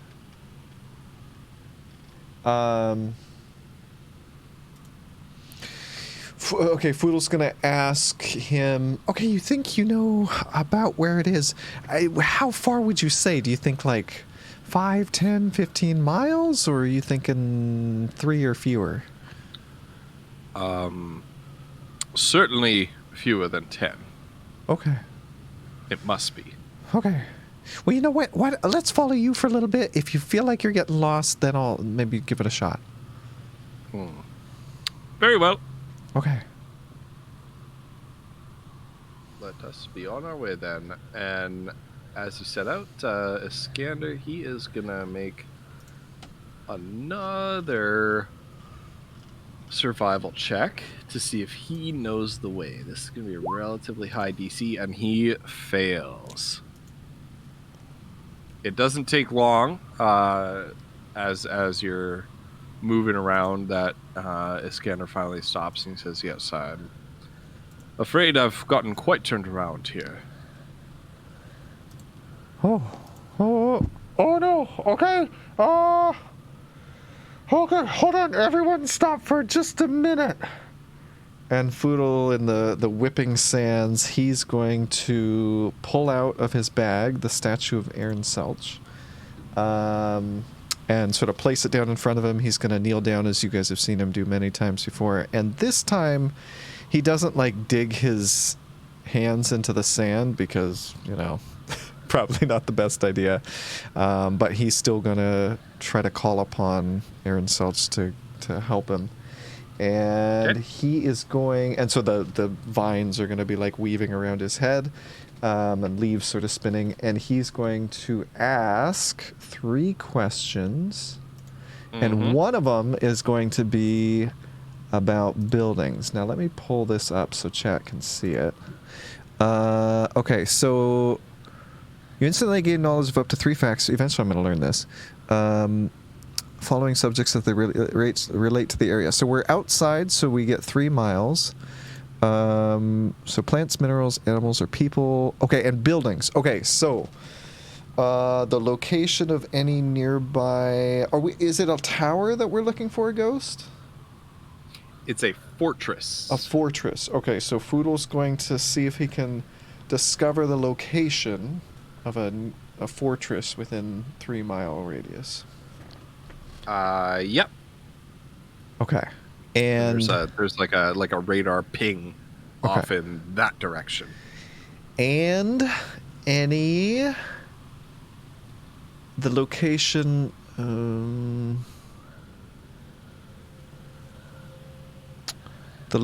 of any elementals.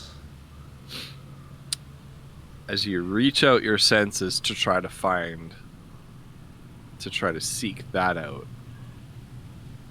you feel almost like you've been hit by a wall of fire. Oh shit. It almost knocks you off your feet. It's probably maybe a lot of that. It's like practically oh god, Pug. What is that? Oh, what is that emote? It's like an inferno bursting forth from this building that you found. You're almost like imagining the building in like outline, and then it's like just gouts of fire blasting out of it at you, and you almost feel like you are in danger of being consumed by the flames. Okay, and thinking back to his conversation with Kiona the previous night about like the stories of the 9 hells that his uncle used to tell him, he's going to see if there are any influence from the outer planes of existence within a 3-mile radius. That's like a sphere, up, down, out and around.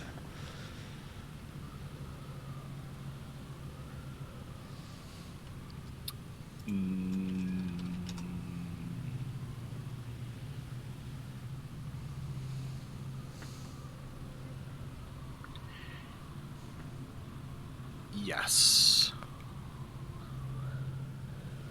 Is it in the same direction as the fortress? Because I do apparently get to know the location. Oh. Do they sort of intersect? Yes.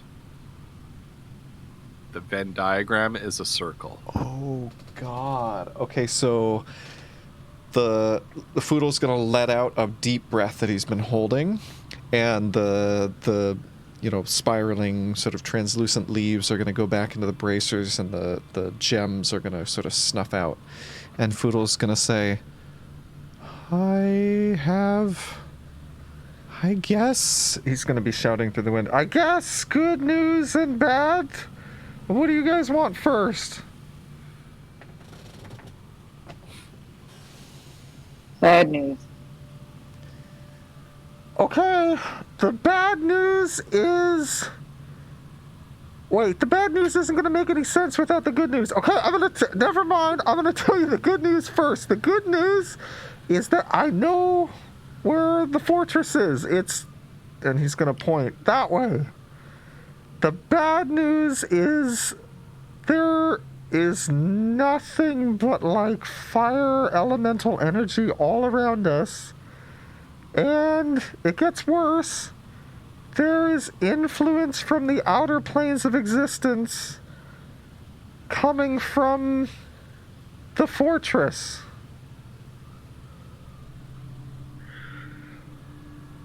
That actually makes quite a lot of sense.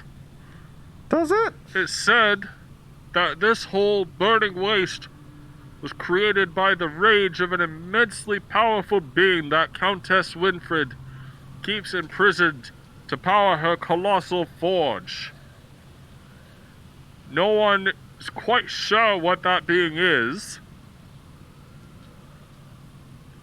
Some say it may be a powerful fire elemental. It may be an infernal. One of the orcish spirits of fire itself. Oh, good. She keeps it imprisoned. Indeed. Is it really foolish? Probably what I'm about to say. Is it a bad idea to consider setting that thing free? I think that depends on what it is. Right. You're not the only one who thought it, Foodle. Okay, that's good. I mean, that's good. Okay, well, I guess follow me and watch out for fire elementals.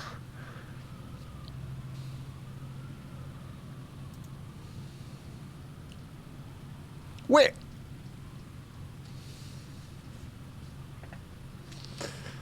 Final refunded the points. Oh my god. All right, and Foodle will start heading off in that direction. I don't really mind hats, I don't think. I don't know.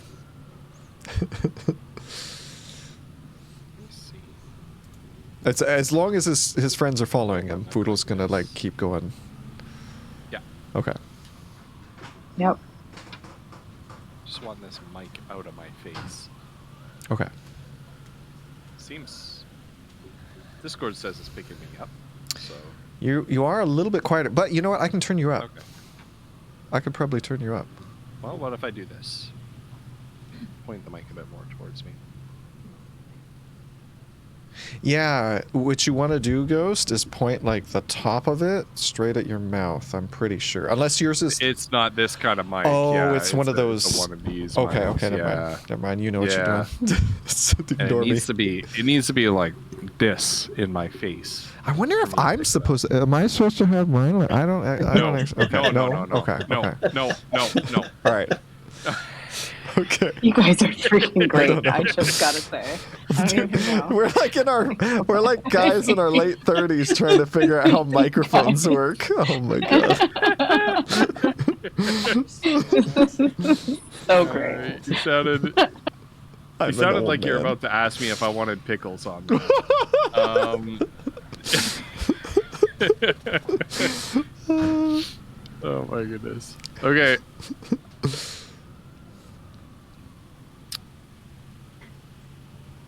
Okay. So you continue on.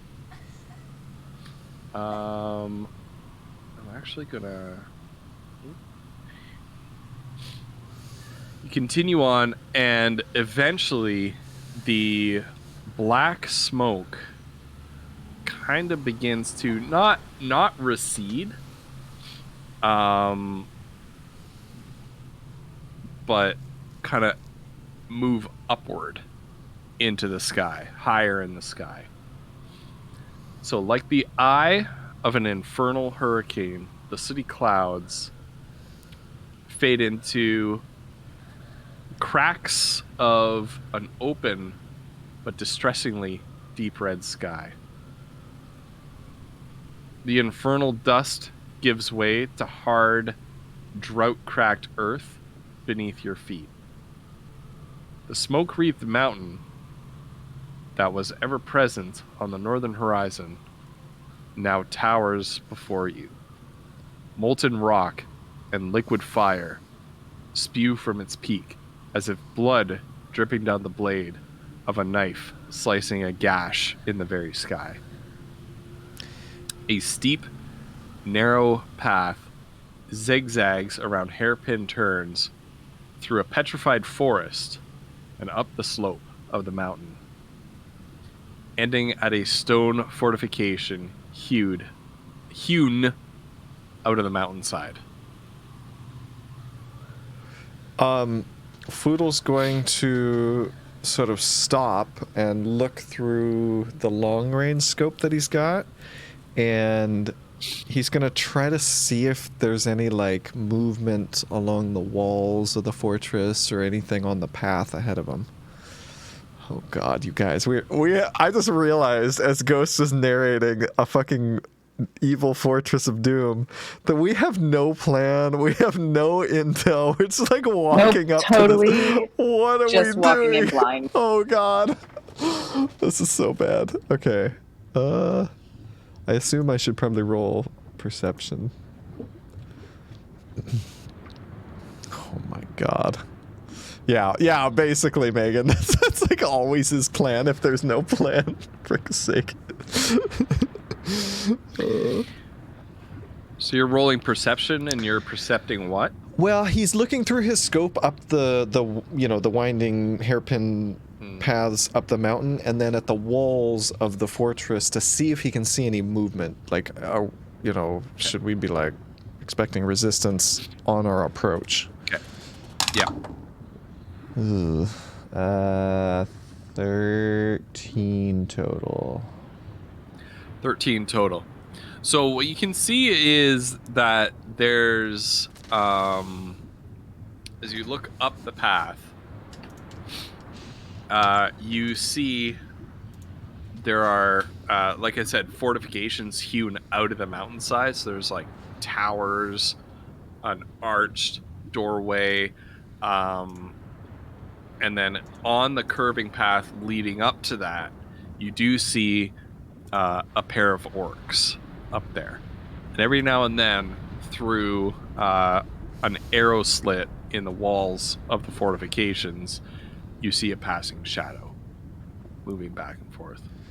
Okay, so Foodle's gonna... It looks well fortified and well defended. So Foodle's gonna bring down the scope and he's gonna hold up a hand and he's gonna... Are we sort of out of the worst of the wind? Yeah. Based on what I'm hearing? The wind has basically calmed down. Okay, because we're sort of in the shadow of the mountain.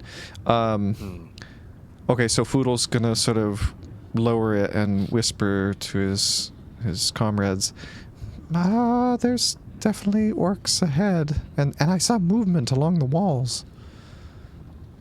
I saw at least 2 orcs. Do we want to try to take them out or sneak past? I think we should try and find an alternative way in. Yeah? Based on what Foodle has seen, does it look like there's another way, or is it... You were pretty specific about where you were looking. True. Okay. So you didn't really look for another way. Right. Okay, yeah, alright, that's a good idea. Foodle's gonna like wipe off the lens and he's gonna sort of look around. What? Your camera got all wonky here. Oh, did it? Yeah, just on our end though. Stream looks fine. Okay. So he'll sort of look around ways up to the citadel to see if there's like any other way that looks like they could make it. Okay. Yeah, roll a perception. Come on. Oh, where are you? Did you just stop like right here? Oh, hold on. Is there a map? Right where I described, like... Yeah. There's not a map at this point. Okay, yeah, he just stopped where you said that we saw the forest and like the citadel up ahead. Okay. Okay, so you are some ways away from the foot of the mountain yet. Oh, okay. Not a long ways, but some way. That might be useful to gain perspective, but yeah, anyway. Yeah. Okay, so perception. Oh, there we go. 17 plus 5, 22 total. Ooh. So the 22, as you're looking around, throughout the petrified forest, there's like midway up the mountain, let's say, backing up a little bit, midway up the mountain, there's almost like a wreath or a halo of like misty steam around it that you would have to cross through on the zigzagging path upward. On closer inspection, the steam is shunting out of a number of sort of naturally occurring steam vents in the mountain. One of those, off in the distance, you see kind of a brownish smoke instead of the luminous white steam kind of emanating from it. Okay. And you find that with your perception roll of like what, 23, 24? 22. 22. Yeah, good enough. Close enough, right? You find that curious. Yeah. So Foodle's gonna again lower and say, Mazra, that was a good idea, I think. So I don't know if you guys can see it, but about halfway up there's all that steam. I'm pretty sure that's the volcano, but right there, and Foodle's gonna point to where he saw it, one of them, the steam coming out is really like it's a weird brown color, and it makes me think, what if that's a way into the fortress? Like some sort of vent getting rid of all the junk from their furnaces or something. It's worth a try to check out. Yeah. I think we'll be in really big trouble if we just try to walk up to the front door. Yeah, I mean, it's not like we got an invite like with Balian, right? Mm. Okay. Iskander, what do you think? I think a subtle entrance tends to be preferable Okay. than a direct attack, Yeah. especially when one is outnumbered and on the wrong side of the fortification walls. Yeah. Okay. Well, why don't you guys follow me? I'll lead us up there, and let's just, be as careful and low profile as you can. Also, Genovian, thank you so much. 20 months. That's insane. You're amazing. Okay, so probably stealth checks. Yeah, let's make a group stealth check. All right, everybody shush. So everybody roll stealth, and I will drop the lowest. For Mazra's boots.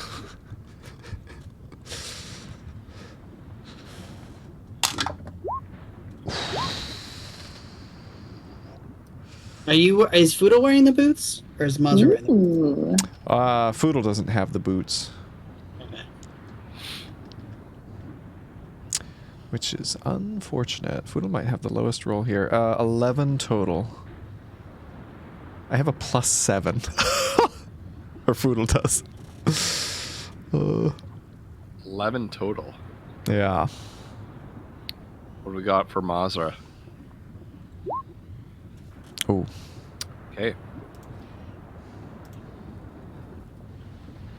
Somehow, Foodle. Everybody be sneaky, and then he's the loudest one. His little potions are jangling. Yeah. You manage to work your way about halfway up the forking path. Proceeding carefully, hiding behind sort of rocky outcroppings every time it looks like the two orcs that are on the precipice of that last sort of little jutting out hairpin bend look like they're turning in your direction. But as you kind of get closer, at about the point where you're well into the steam cloud, it doesn't look like they're paying especially close attention to their watch. And so you're able to kind of peel away from the path into the relative cover of the petrified forest that Foodle, in the direction that Foodle pointed out to you. Now, you see a couple of interesting things along the way.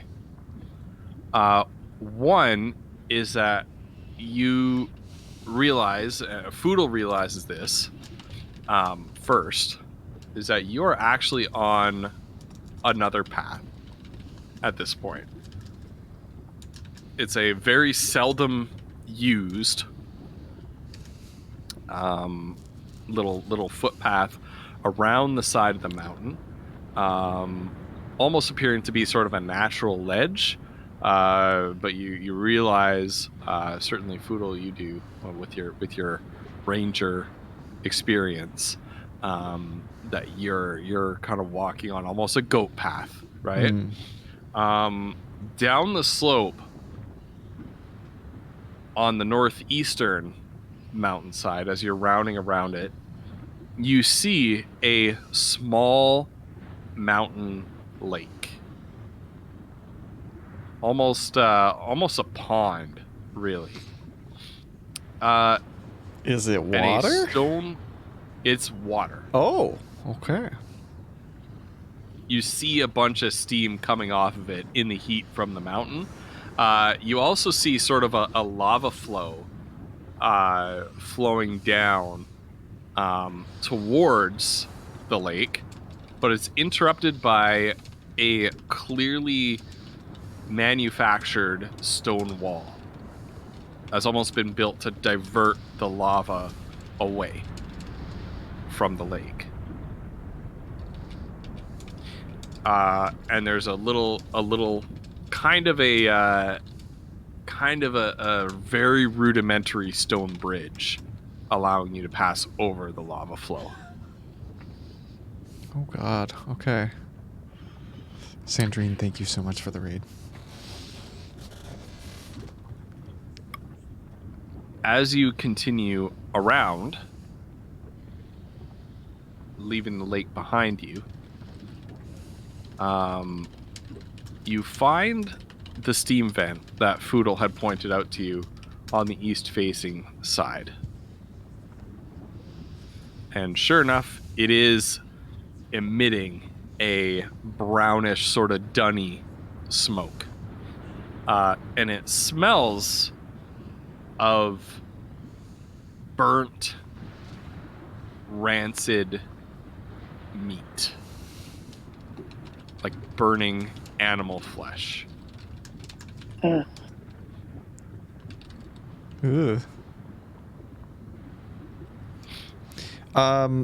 Okay, so I'll admit I am ever so slightly distracted by the raid. Thank you again, Sandrine, and everything going on in chat. You mentioned a lake with some steam coming off of it. The thing that Foodle saw with the brown smoke and the awful animal smell. Yeah.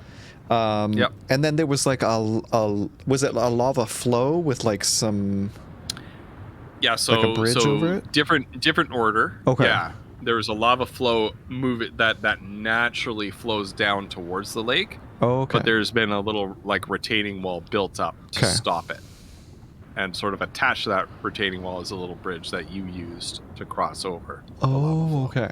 So there's like a lake that's sort of steaming next to us, and then off ahead somewhere is the thing that Foodle saw with the smell? Yeah. Okay. Yeah. Well, this is odd. I mean, I don't know what I was expecting, but not like a nice lake up here. It smells like something got trapped in that lava. Yeah, it smells awful. I think maybe something got trapped in that tube over there where this brown smoke is coming out. Or is that not where it's coming from? It's more coming from this area? It's coming from the steam vent. Yeah. Okay.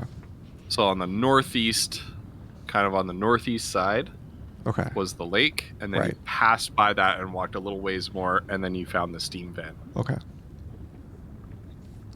Is that vent natural? Like, it looks natural. Maz, you want to take a look? Yeah, you can roll an perception or investigate if you want to take a closer look.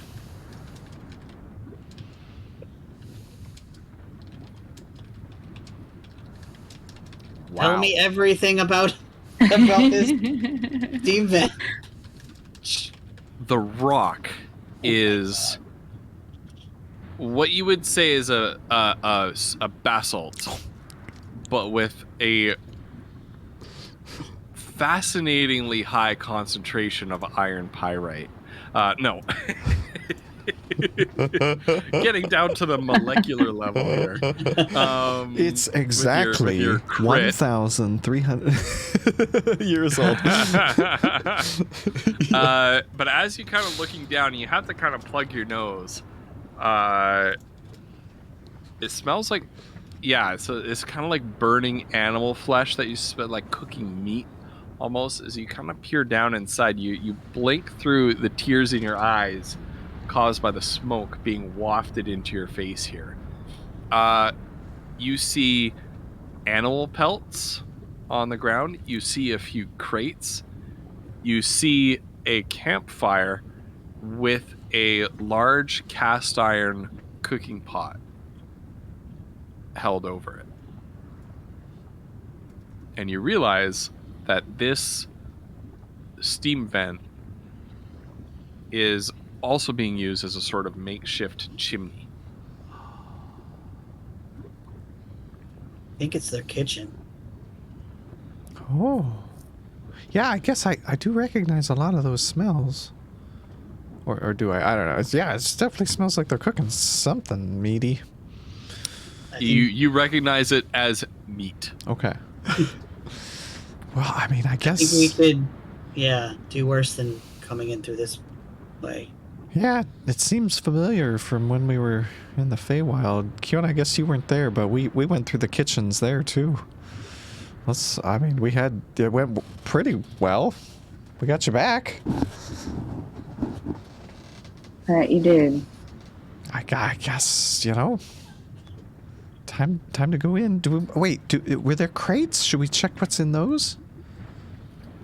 They're down inside. Oh, I see. Okay. To access anything in here, you need to make your way in. How far down is it? Yeah, is it vertical, horizontal? It's pretty vertical. Okay. It's pretty vertical. It's about 20 feet. Okay. Well, I mean, we just got that rope, Mazra. What do you think? Yeah. We can lower you down if you want. Okay.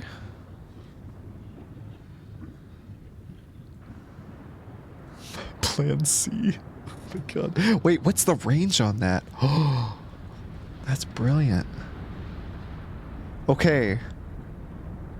Is that something Foodle would think of? I think so. Okay, so Foodle is going to drop a piece of fleece, and 20 feet down this shaft is going to appear like a human... Oh, it's good. It's going to be like a stock still sort of statue wax sculpture version of the Muffin Man. Just, weapon out, ready to, Slade Ashrain. Yeah, good old Slade. Oh, he's so dreamy. The ex-pit fighter, now Baker with the caravan. So you create this kind of still image of a dude in sort of a baker's apron, because that's how you know him. Sort of sword held up at the ready, ready to scrap, and nothing happens. Okay, so Foodle's gonna let it go for probably 30 seconds, and if nothing happens, it's gonna vanish.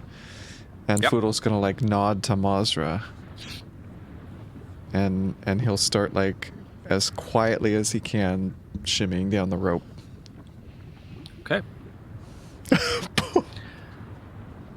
If you take your time, you can take 10 on this athletics or acrobatics roll. Okay. And just declare to me what the answer is. You assume you rolled a 10. Okay, so and then you get to add your bonus. Acrobat 17. Good night, Sandream. Good night, Sandream. You're amazing.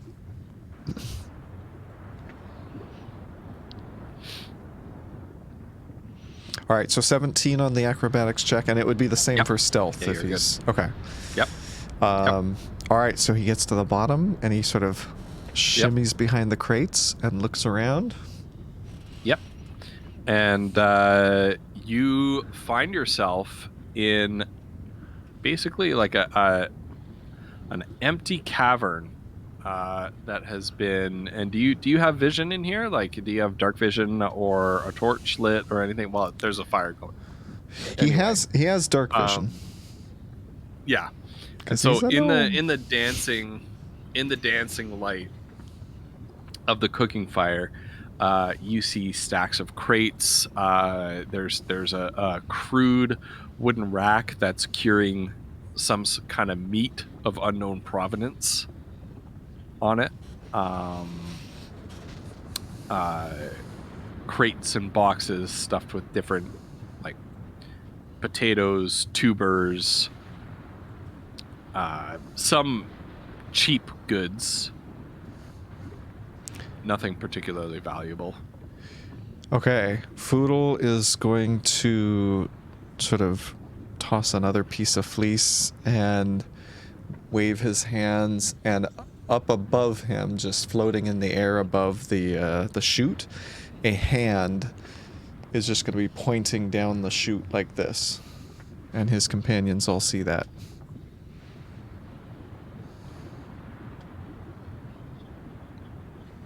And he's going to sort of like, as he's waiting for his friends, he's going to have Gimbal shot at. Well, actually, he's going to have his longbow out. And he's going to sort of be like hiding behind the boxes. You've got Gimbal shot, and then you remember at the fort in Talmark,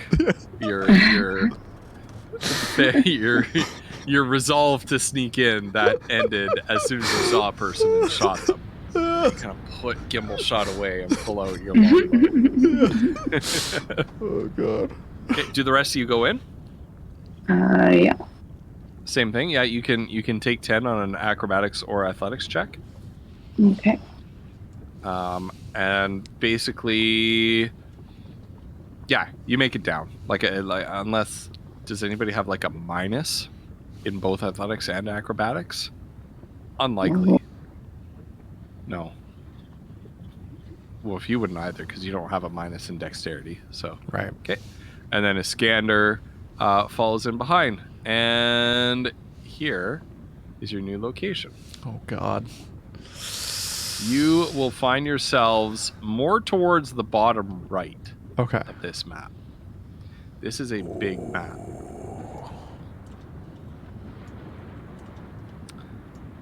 So you're in a completely enclosed area with one entrance over here. Okay. And let me just I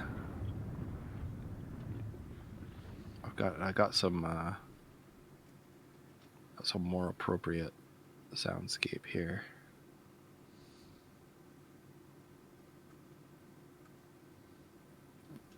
It's taken a while. You guys can talk to me about how you're approaching. I'll get this music up in a second. Foodle's going to drop a couple pieces of fleece and sort of around... God, this spell is so useful. Or cantrip, I should say. Sort of around here. What's very clearly Mazra is going to appear, and then a hand pointing off in this direction, and then like two eyes. And Foodle will sort of nod at Mazra if she looks over at him.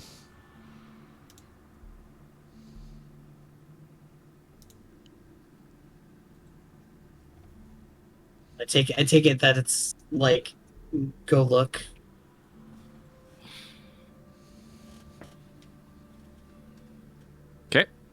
And a thumbs up shows up, but no, that was out of right. character. Yeah. Okay. Yeah. I it. guess. Yeah. We're not talking in here, so Yeah. yeah. The thumbs up doesn't show up. Poodle just sort of nods at her.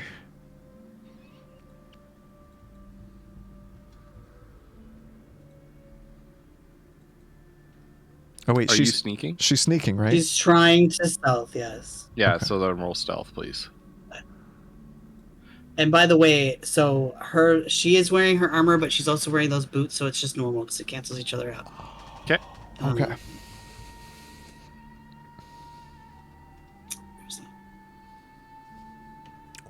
Nice. Yeah. You're feeling very stealthy. So she'll kind of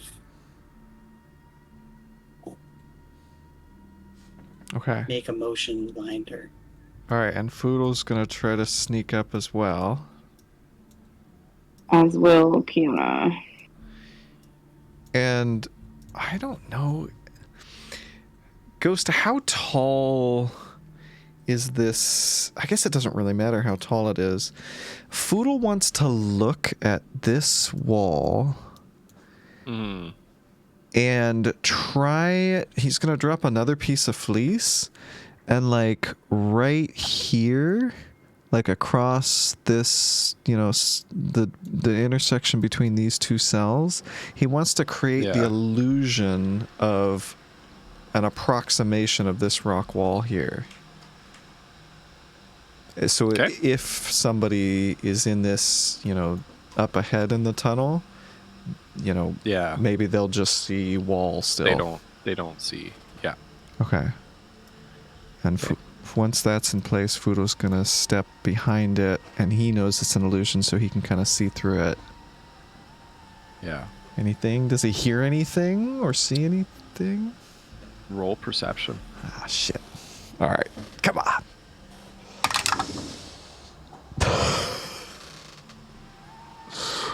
Oh, why have you forsaken me? That's a 1. You don't hear or see anything. Okay. And so Foodle sort of silently motions, and he's sneaking too. I should probably roll stealth, right? Hold on. Right? Yep. Okay. Okay. That's not bad. 18. Okay, yep. Okay. And Fudo's going to... the wall's going to drop, and he's going to scoot up this way and kind of peek around. Oh, I'm seeing things. Yeah, so once again, you are in another natural cave that has some bedrolls in it, and what looks like some little, like it's almost like a little camp. There's some personal effects in here, some food inside crates.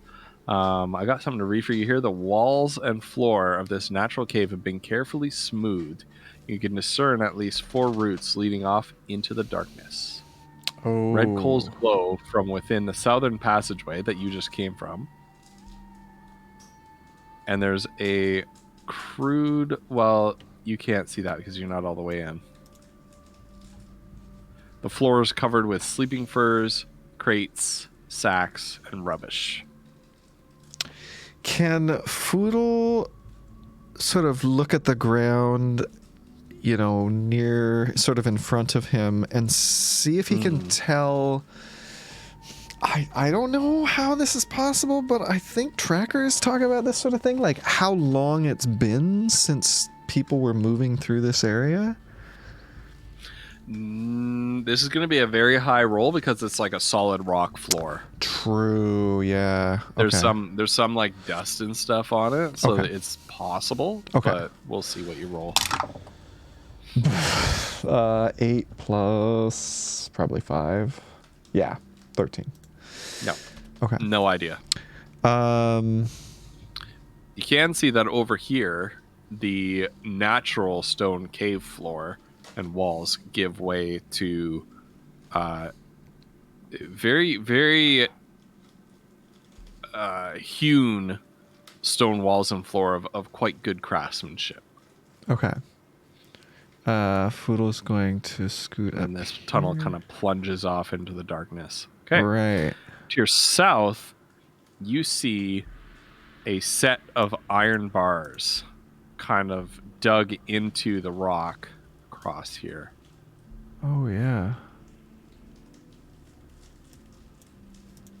So Foodle's going to drop a piece of fleece and create sort of basically this view of what he's seeing around the corner there.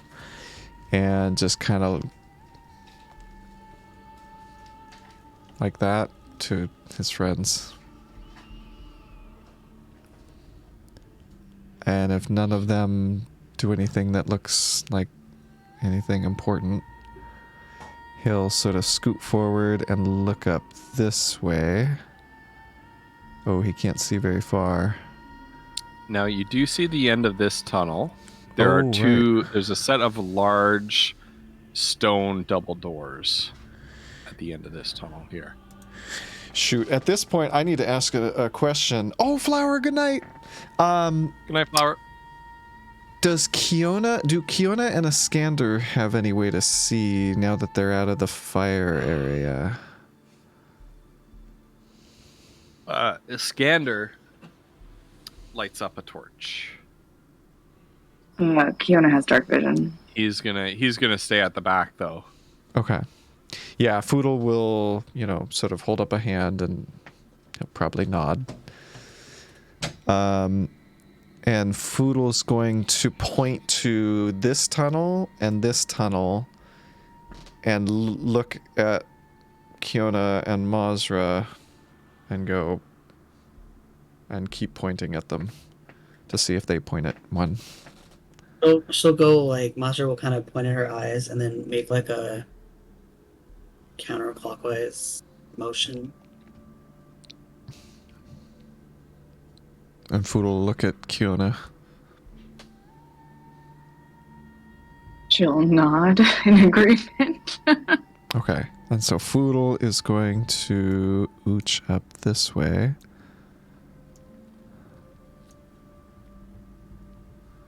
I'm basically just gonna, Kiona, do you want the marching order to be like you're behind Mazra? Yeah, that would be fine. I'll just stick you behind Mazra. She'll kind of wait here and see what Foodle has to say. Okay. So Foodle's gonna stop and listen to see if he can hear any like movement or sounds of not caves. Roll it. Okay. Please be better than a 1. That's a 3. Nice. Okay, it's better. We're doing better. Plus. Okay, yeah, 8 total. Okay. You don't hear anything but a gentle echoing lapping of water. Okay. Far down this hole in the middle of the room that's ringed by stones, and you surmise that is a well. Okay. Inside of this room, haphazard stacks of crates, barrels, sacks, and bundles crowd this long cavern.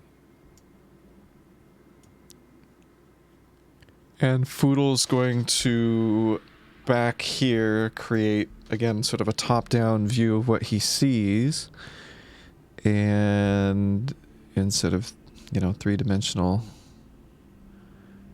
form, and then he's going to ooch up to these crates, and he still can't see anything, but he can see, it looks like probably a path here, and a path here. Yep, path here, path here, path here. Foodle's gonna go this way. And because he doesn't see anything, he's going to turn and motion for his friends to follow him. What was saying that they don't think Dragonborns have dark vision? Can we confirm that? It was on my list. Oh. Let me check. That's what I was worried about. Yeah. Meanwhile, you move on. Okay. So Foodle's gonna ooch up in this cave. And he's gonna try to replicate... Mazda, can you see this up here? What? Can you see this up here? I see you pinging, but I can't see what you're pinging on. Okay. Yeah, no worries. Oh, great. Okay, so Foodle's gonna try to replicate this wall, like, right here. And then he's gonna ooch forward. Oh. Okay. And Foodle's gonna turn around and say... Or motion. And then come back this way.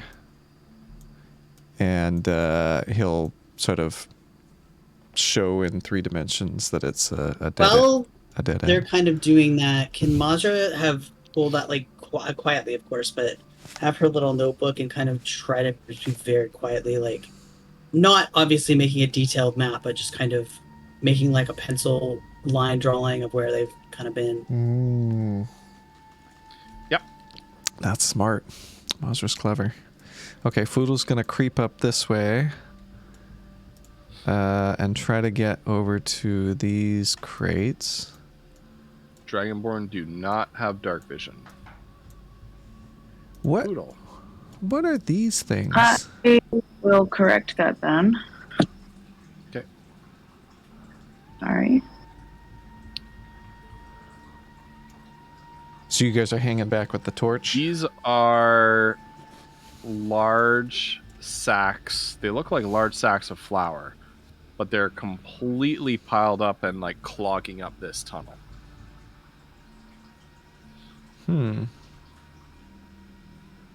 Okay, Foodle's going to... He's gonna go take a look.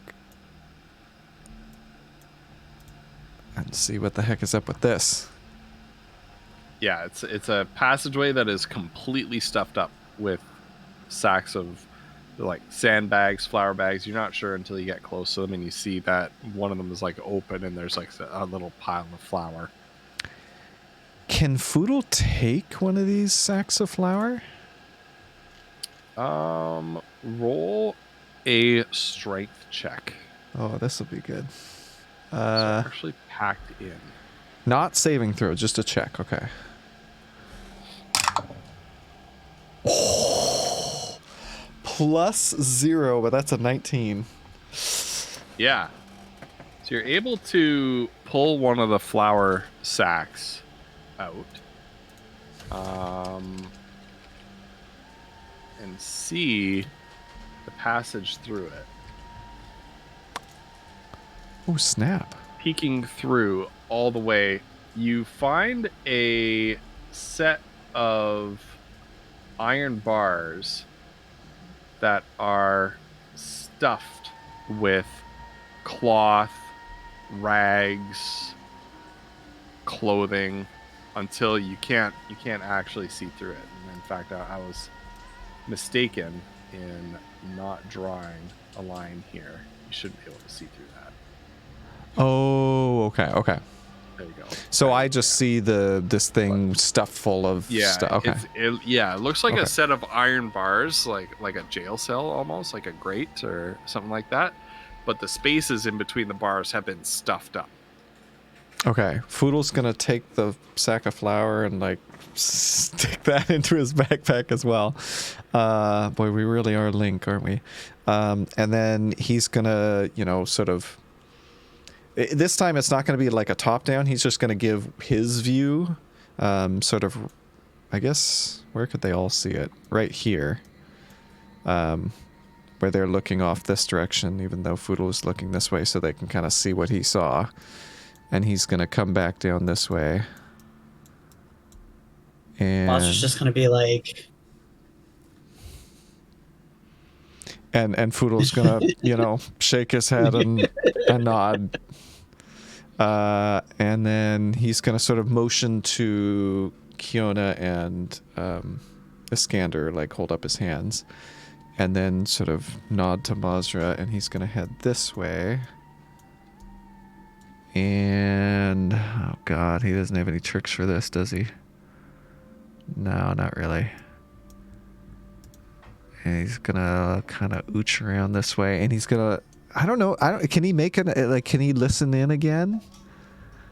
Yeah, roll perception. Yeah? Okay. Okay, we got above a 10 on the die. 13 plus 5, 18. 18. Yeah. You kind of just begin to see an inkling of like a little... no, you don't. That's not you. That's somebody else. But you as you're kind of moving through the cave, you're kind of beginning to hear the distant echoes of voices, grunting, growling, laughing, mugs clinking, a fight breaking out somewhere. Foodle's gonna drop a piece of fleece, and right about here, a very quiet version of what he just heard is going to play. And Foodle's gonna like point in the direction that it sort of came from. Man, I don't know what to do. Masha's gonna kind of make like a... Okay, so Foodle's gonna come back this way. And she has her little notebook, and she kind of like gently flips a page and says, writes down, we should check the other directions first. And Foodle will nod. Kind of just, yeah. And so he's gonna sort of ooch back down this way, I think. Okay, so just to be really sure, he's gonna come down here and look into the cell. Mm-hmm. Does it look like there's anybody in there, like under the hay pile, or I don't... Yeah, roll a perception. Okay. 14. 14.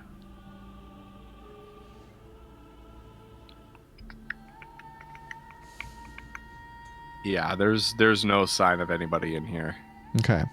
The only thing that's in here is like a little pile of straw for sleeping on, and an overturned bucket that looks like was meant for prisoners to do their business in.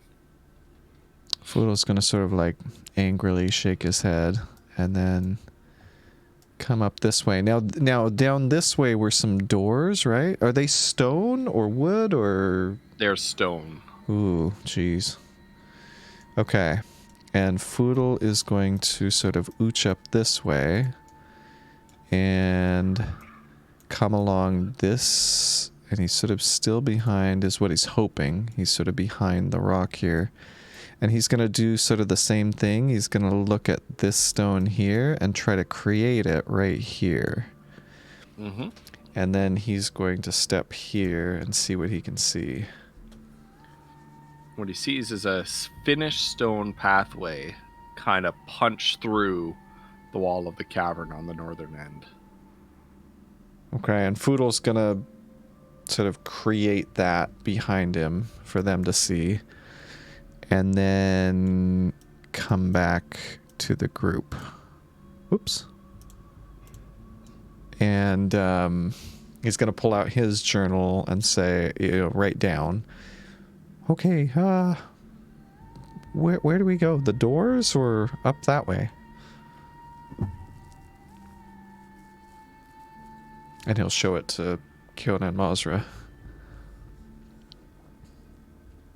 Mazra will write down that we should avoid people as much as possible. And he'll look at Kiona. She will nod, agreeing. Foodle's going to nod too. He's going to put his journal away, and he's going to come down this way and then stop and back up and point to Mazra and then have point to the ground. Okay. Yeah, she's gonna investigate this area. Investigate for traps. Yeah. Okay. Where's that one? God, I forgot how terrifying this is. No. Seems clean. All right. So Foodle's going to slowly ooch forward, and he's gonna like look at the doors and see if they look locked.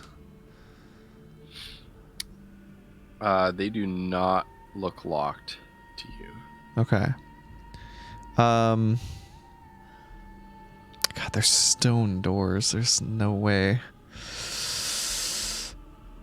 Okay, Foodle's going to... Hold on. I gotta check my cantrip. How does this thing work? Can I do it without vision of where I want to put it?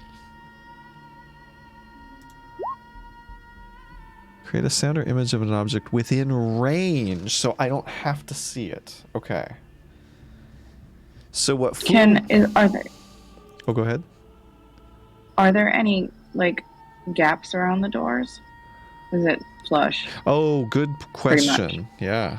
It's pretty flush. Okay. Okay.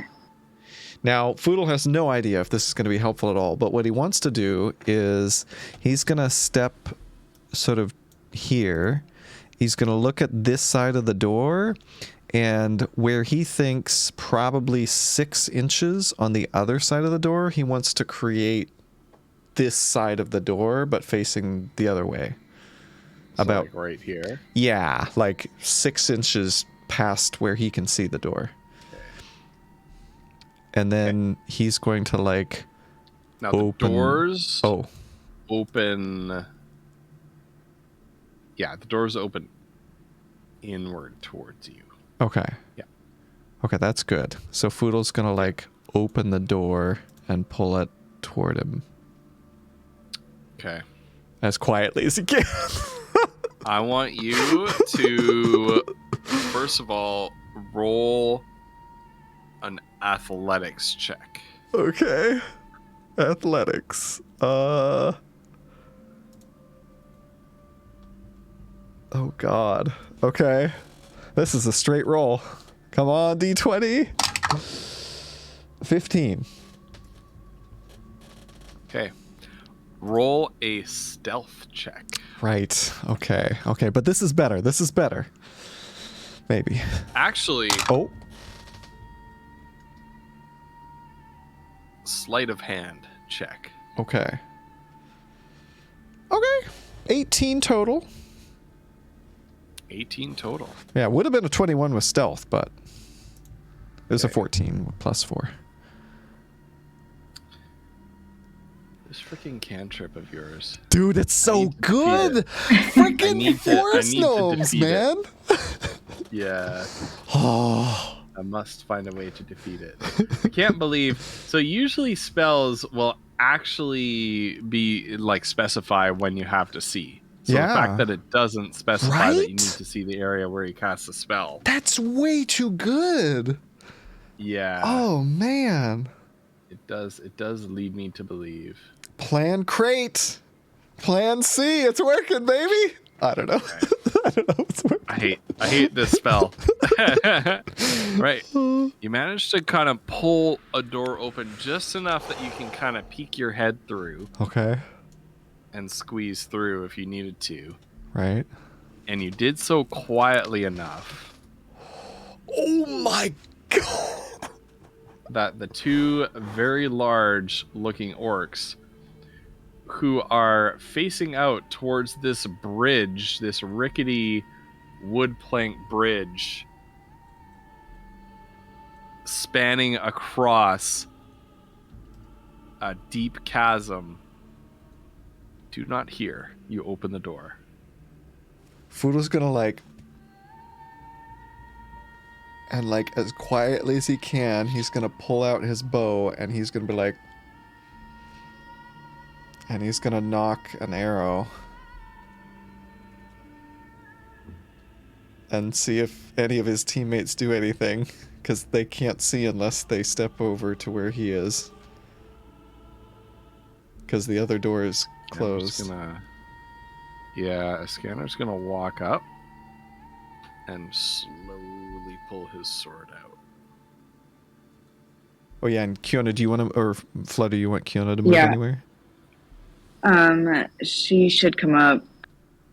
Actually, well, yeah, I guess just right to the edge of where the cut stone are. I think she wants to stay a little bit back from her companions. Okay. Just in case of wild magic. Like there? Yeah.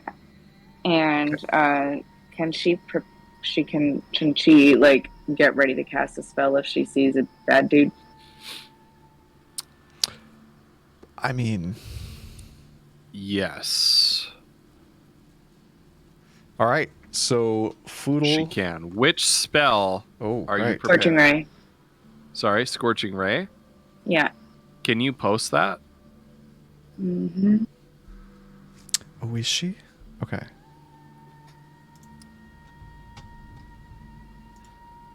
So I wanna point out, Flutter, that Scorching Ray has verbal components. So in order to prepare this spell, you need to actually. Oh, you have to actually say it ahead of time? Yeah. Yeah. Oh, okay. In order to prepare it to pop. Okay. Right. Well, then Hypnotic Pattern will be the spell instead. Ooh, nice. Okay. Yeah, where are you putting it? Draw the cube. It would be, the cube would be beyond the party. You can't draw it. I can't draw the cube. Oh yeah, what is the cube? Can you post it in chat? I might be able to help. Yeah, can you post Hypnotic Ray? Hold on. It is a 30-foot cube. Oh my god, that's within a range of 120 feet. Within range? 5, each 10. creature in the area who sees the pattern. I mean, inside a 30-foot cube. So you want it to encapsulate the orcs, but not the party. Is that right? Yeah. Yes. Like something like that? Yeah. Okay. Thank you, Collie. Yeah. And Foodle is going to loose 2 arrows at this. Well, hold on. Let me check. So you cast. Well, she was going to cast Hypnotic Pattern if she saw an enemy, and I didn't specify. I was going to say it would trigger. Usually what I do is I specify that the backside says, illusion on it so that my friends can see through it. I don't know. Maybe they know it's an illusion anyway. I'm not sure because Foodle had no way to communicate it. She does see a guy. Yeah, she sees a guy. Okay, all right. So the Hypnotic Pattern pops. All right. They need to make wisdom saves.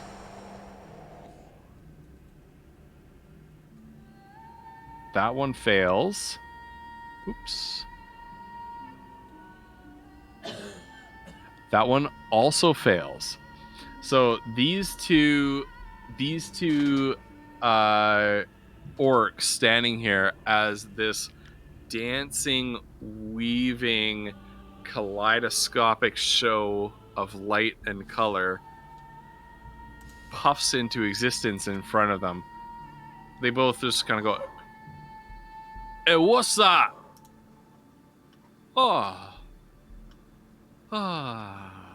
What is incapacitated? And they're just transfixed by it, watching it. An incapacitated creature can't take actions or reactions. Okay. So no auto crits or anything. Yeah. Yeah. So they can't take actions or reactions. Okay. Yeah. And we've got a minute. Yep. Got it. In that case, Foodle is going to. I gotta double check this spell. He is going to point at the one that they can all see, and he is going to verbal. Yeah. So he's going to whisper. Slaver scum. And he's going to loose an arrow into this one. And he's casting Hunter's Mark on this one here. Okay. Oops. Hold on. Oops. Undo. We don't need that. Oh, gosh. I'll take care of it. Okay, there we go. So yeah, this one here. And here we go. Roll your attack. All right. Longbow. Boy, I haven't done this in a while. Ooh. No. It just Oh, off into God. the distance, and it kind of clatters on this wall over here. God, what a start. Oh. Okay. Well, and that. What I'm going to do at this point is I'm going to get everybody to roll initiative. Yeah. Frick. Here's Foodle's fake adding initiative. a turn for Iskander. Dang it. to not forget this time. Ooh, that's not bad. Okay. Okay.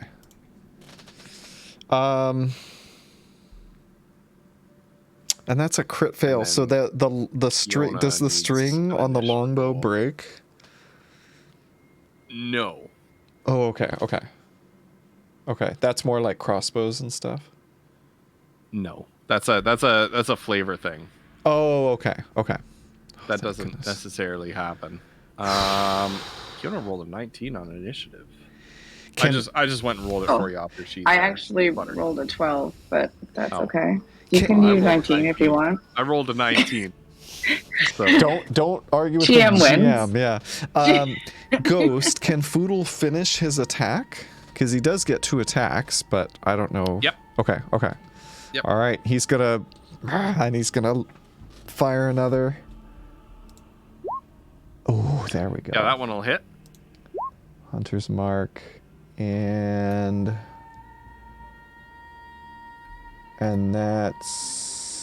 that's. Is that it? No, that's not it. He's going to use the superiority die, and this thing, I don't know if it can, since it can't take actions or reactions, but it needs to make a strength saving throw or be knocked prone. Okay. With this extra damage.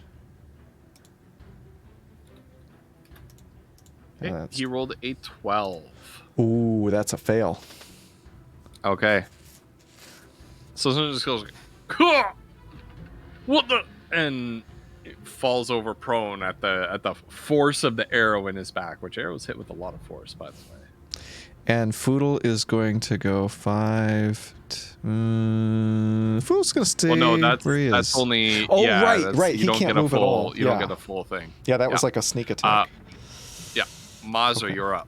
Oh, fuck, I'm up, Mazra. Uh, You know Yeah. what prone does, right? I can paste it into chat. I'm Googling it right now.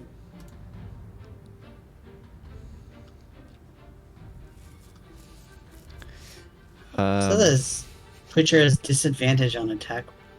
Yes, and an attack roll against the creature has advantage if the attacker is within 5 feet of the creature. Otherwise, disadvantage. That's important for you, Right. probably. Yep. I think I'd get it anyway because of that fighting style anyway. You get your sneak attack. You don't get advantage. Yeah, but it doesn't. Yeah. Yep. Okay.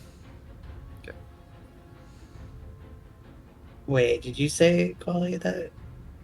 If you're within 5 feet, you gain advantage on attacks. You get advantage on a prone Okay. enemy. against a Alright. prone, If it's yeah. melee.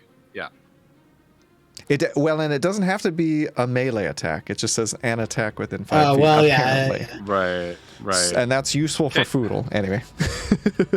Yeah, you hit. Nice. Um, Oh, yes. pretty good, actually. Oh, my Yeah. God. And you sink your knife into. You kind of walk up to this guy and just like whoom, across the throat, and he dies with a wet like. He's Shit.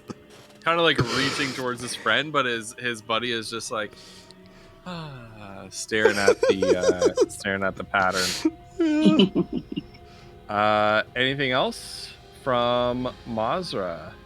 No, I think she may like just move here, but then stay where she is. Okay. Kiona, you are up. Oh my god, you guys, I'm so afraid of fucking this up. All right. It's gonna be fine. Yeah. It's gonna be fine. Since Kiona can't see anything, can we move her forward to where she can see the other dude? Yep. 20? 25? Yeah. Is that good? Or do you want to go 30? Yeah, you can see the other dude from there. And you are you are 20 feet away. 20 feet away from that dude. Okay. Yeah, so she's going to this time cast. I did roll, by the way, on the wild thing last time, and it was a 17. Okay. The scorching ray, I think, on it. She will whisper the words, whatever it is, fire, flame. Yep. And fire, flame is probably not the words. I love the idea that that's just spits out some random words. Ooh, crits. Oh shit. So and that's a +4 actually, because there's a 1 in there. Well, yeah. So hold on. Instead of a +3. Anyway.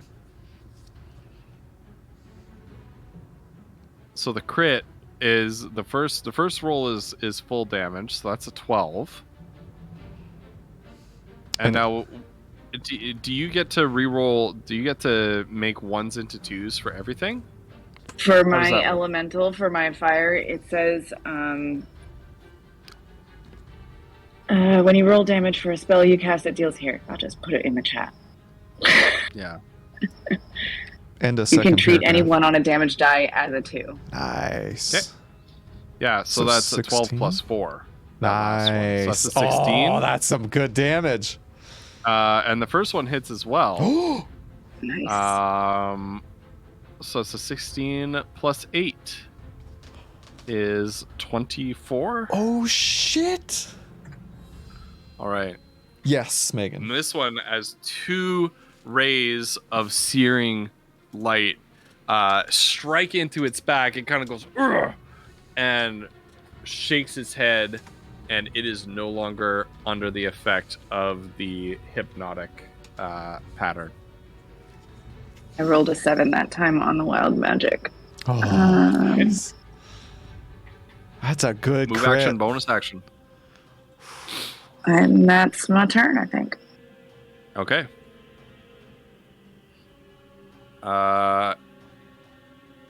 It is the orc's turn, and it turns around, whips around like, "Arr!" and it sees Mazra as its first target, charges up, and with a bellow, makes 2 great axe attacks, 18 and 17. They don't hit, right? Does matching hit or matching? Yep, matching hits. So yep, one of them hits. Oh. Yep. So 6 slashing damage as it kind of just catches your arm a little bit as you weave out of the way. Lucky. So I will take 3 of that. Got it. Okay. And Foodle, you're up. All right. Foodle is going to... And he can't really get advantage, I don't think. So he's going to fire 2 more arrows at this guy. Well, first of all, he's going to bonus action sort of be like, you too. And he's going to transfer his hunter's mark to this guy. And he's going to fire 1. And if that hit, does that hit? That hits. All right, let's get that going. And then he's going to fire again. And hunter's mark. Okay. How do you want to do this? Oh, and as he whispers, "You too," he's gonna loose both arrows, one to the chest and one to the crotch, and sort of pin him to the wall. Maybe, I don't know. You just kind of,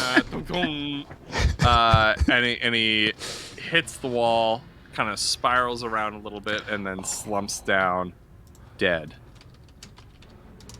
Oh, sorry, Megan. Discretionaries.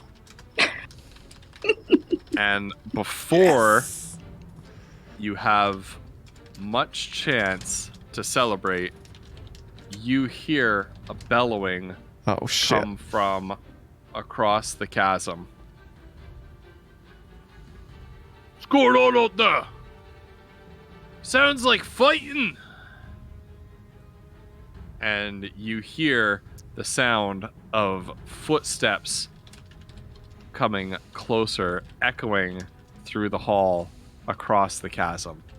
You know you're about to have a fight on your hands. In Mazra, but that's where we're gonna. That's where we're gonna end the scatter? session. Can we scatter and hide? I know. Can we go back through the illusion? Like the doors are still closed. Ooh, but isn't Hunter's Mark concentration? It is, but is minor illusion? Oh, minor actually, I don't know. Concentration maybe. As well? Let's check. It is not. What is with that OP? Dude, it's so fucking good. It's so what good. It's ridiculous. Hold on.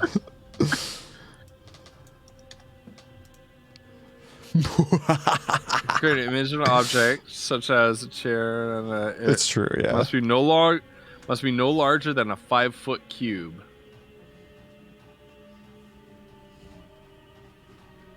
These doors are more than a 5-foot cube. They're pretty big. My hypnotic pattern will still be there though. Okay. Yeah. Oh, that's true, because you're still concentrating on that, huh? But is that instant? The illusion. So, here's the thing: the illusion shouldn't have worked to fool anybody in the first place, but nobody had the chance to be fooled by it. Right. Okay. Yeah, because it can be no longer larger than a 5-foot cube. Right. And so it didn't actually do the whole door. Yeah, it didn't actually work. Okay. No. It did like part of the door. So anybody who is actually looking would see like part of the door is open and then part of the door is closed. There's just like a line where reality is broken. Hypnotic pattern does stay for as long as up to a minute. Concentration. Yeah. Mm-hmm. Okay, but that's where we're gonna end the session. Whatever Woof you said that you wanted to do, we can pick up with that next time. But basically, you're hearing trouble coming from this general direction. Oh, we tried to be so sneaky. That was pretty discretionary of us. That was pretty discretionary. You guys were doing a really good job that time. That was slick. We did really good. That was slick, you guys. Man, I'm looking forward to us exploring the rest of this dungeon. It's gonna be so fun. Me too. Sadly, I need to take a week off next week because I'm gonna have family in town. Yeah. No. Yeah. So sad. Oh gosh, should I put together a one shot for you two? What do you guys think? Yeah. You should. Yeah. You should. Will you guys be? I mean, I'm still gonna be on the call, so I won't have the Roll20 capabilities still. Next week. Dang it. All right. Yeah, maybe we'll take a break. Vinyl says a one shot will be a 3-shot. If I was going to make a one shot, it would have to be just one room after the last one shot I made. Oh, God. Literally just a room. Yeah, a half shot. Guys, a third shot. This chasm took me probably 2 hours to make. And you can barely see it from where you are. Are you serious? Let me put it Poodle. Looks amazing. There you go. Oh, wow. You can actually see it, yeah. That looks so good. That took me like 2 hours to figure out how to make. It was ridiculous. You probably had to do like black water, huh? Yeah, it's black water. Dude, yeah, how else would you do it? And then with the path tool, there's like some cliff faces here. Oh. But then having the cliff faces line up nicely with the cavern wall is like, oh my goodness. Dude. It looks so good. Yeah. This is a map where, well, thank you. This is a map where dynamic lighting actually helps because I can hide some of the... Right. I have like cliff clipping through the wall and things like that. Yeah. Nice. That's awesome. Oh man, that was so fun. Well, Ghost, my only question is, and maybe you guys think about it. The second sentence of Hypnotic Pattern says the pattern appears for a moment and vanishes. So anyway, hopefully we're still fine. A sound or image of an object within range that lasts for the duration, which is 1 minute. If you create a sound, blah, blah, blah, it can be... Oh, sorry, for hypnotic pattern is what I was Hypnotic thinking. pattern. The second Oh, sentence it does vanish, yeah. Yeah, that's right. But the effect right of the hypnotic. Yeah, I think we always flavor it like the pattern's still there, which I think is fun. But yeah, whether but somebody who walks into the range after the initial casting is not would not be affected by it. You are correct. That's unfortunately what I worry. Anyway, all right, man. You guys, that was so fun and terrifying. Oh my god, we were going so slow because I was terrified the whole time. Yeah. We did pretty good though. I mean, I feel like we were very targeted today. Right? We were like on top of our game.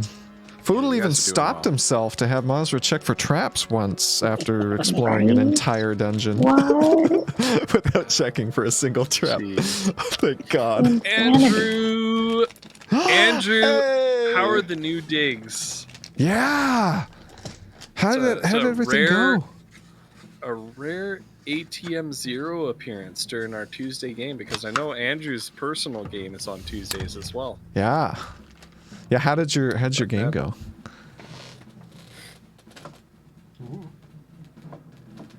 Gosh, that was so fun. Okay, let me check who's streaming. Yeah, that was a good one. Boop. All the good times. Oh shoot, I forgot Sandrine raided and I'm lurking in my own channel like a dummy.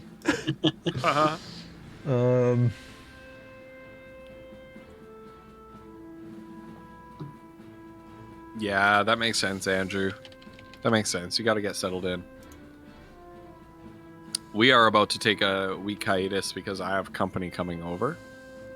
I think there's another hiatus coming up too. There's another week I'm going to miss in June because I'm going to be in the woods. It's like almost exactly 1 month.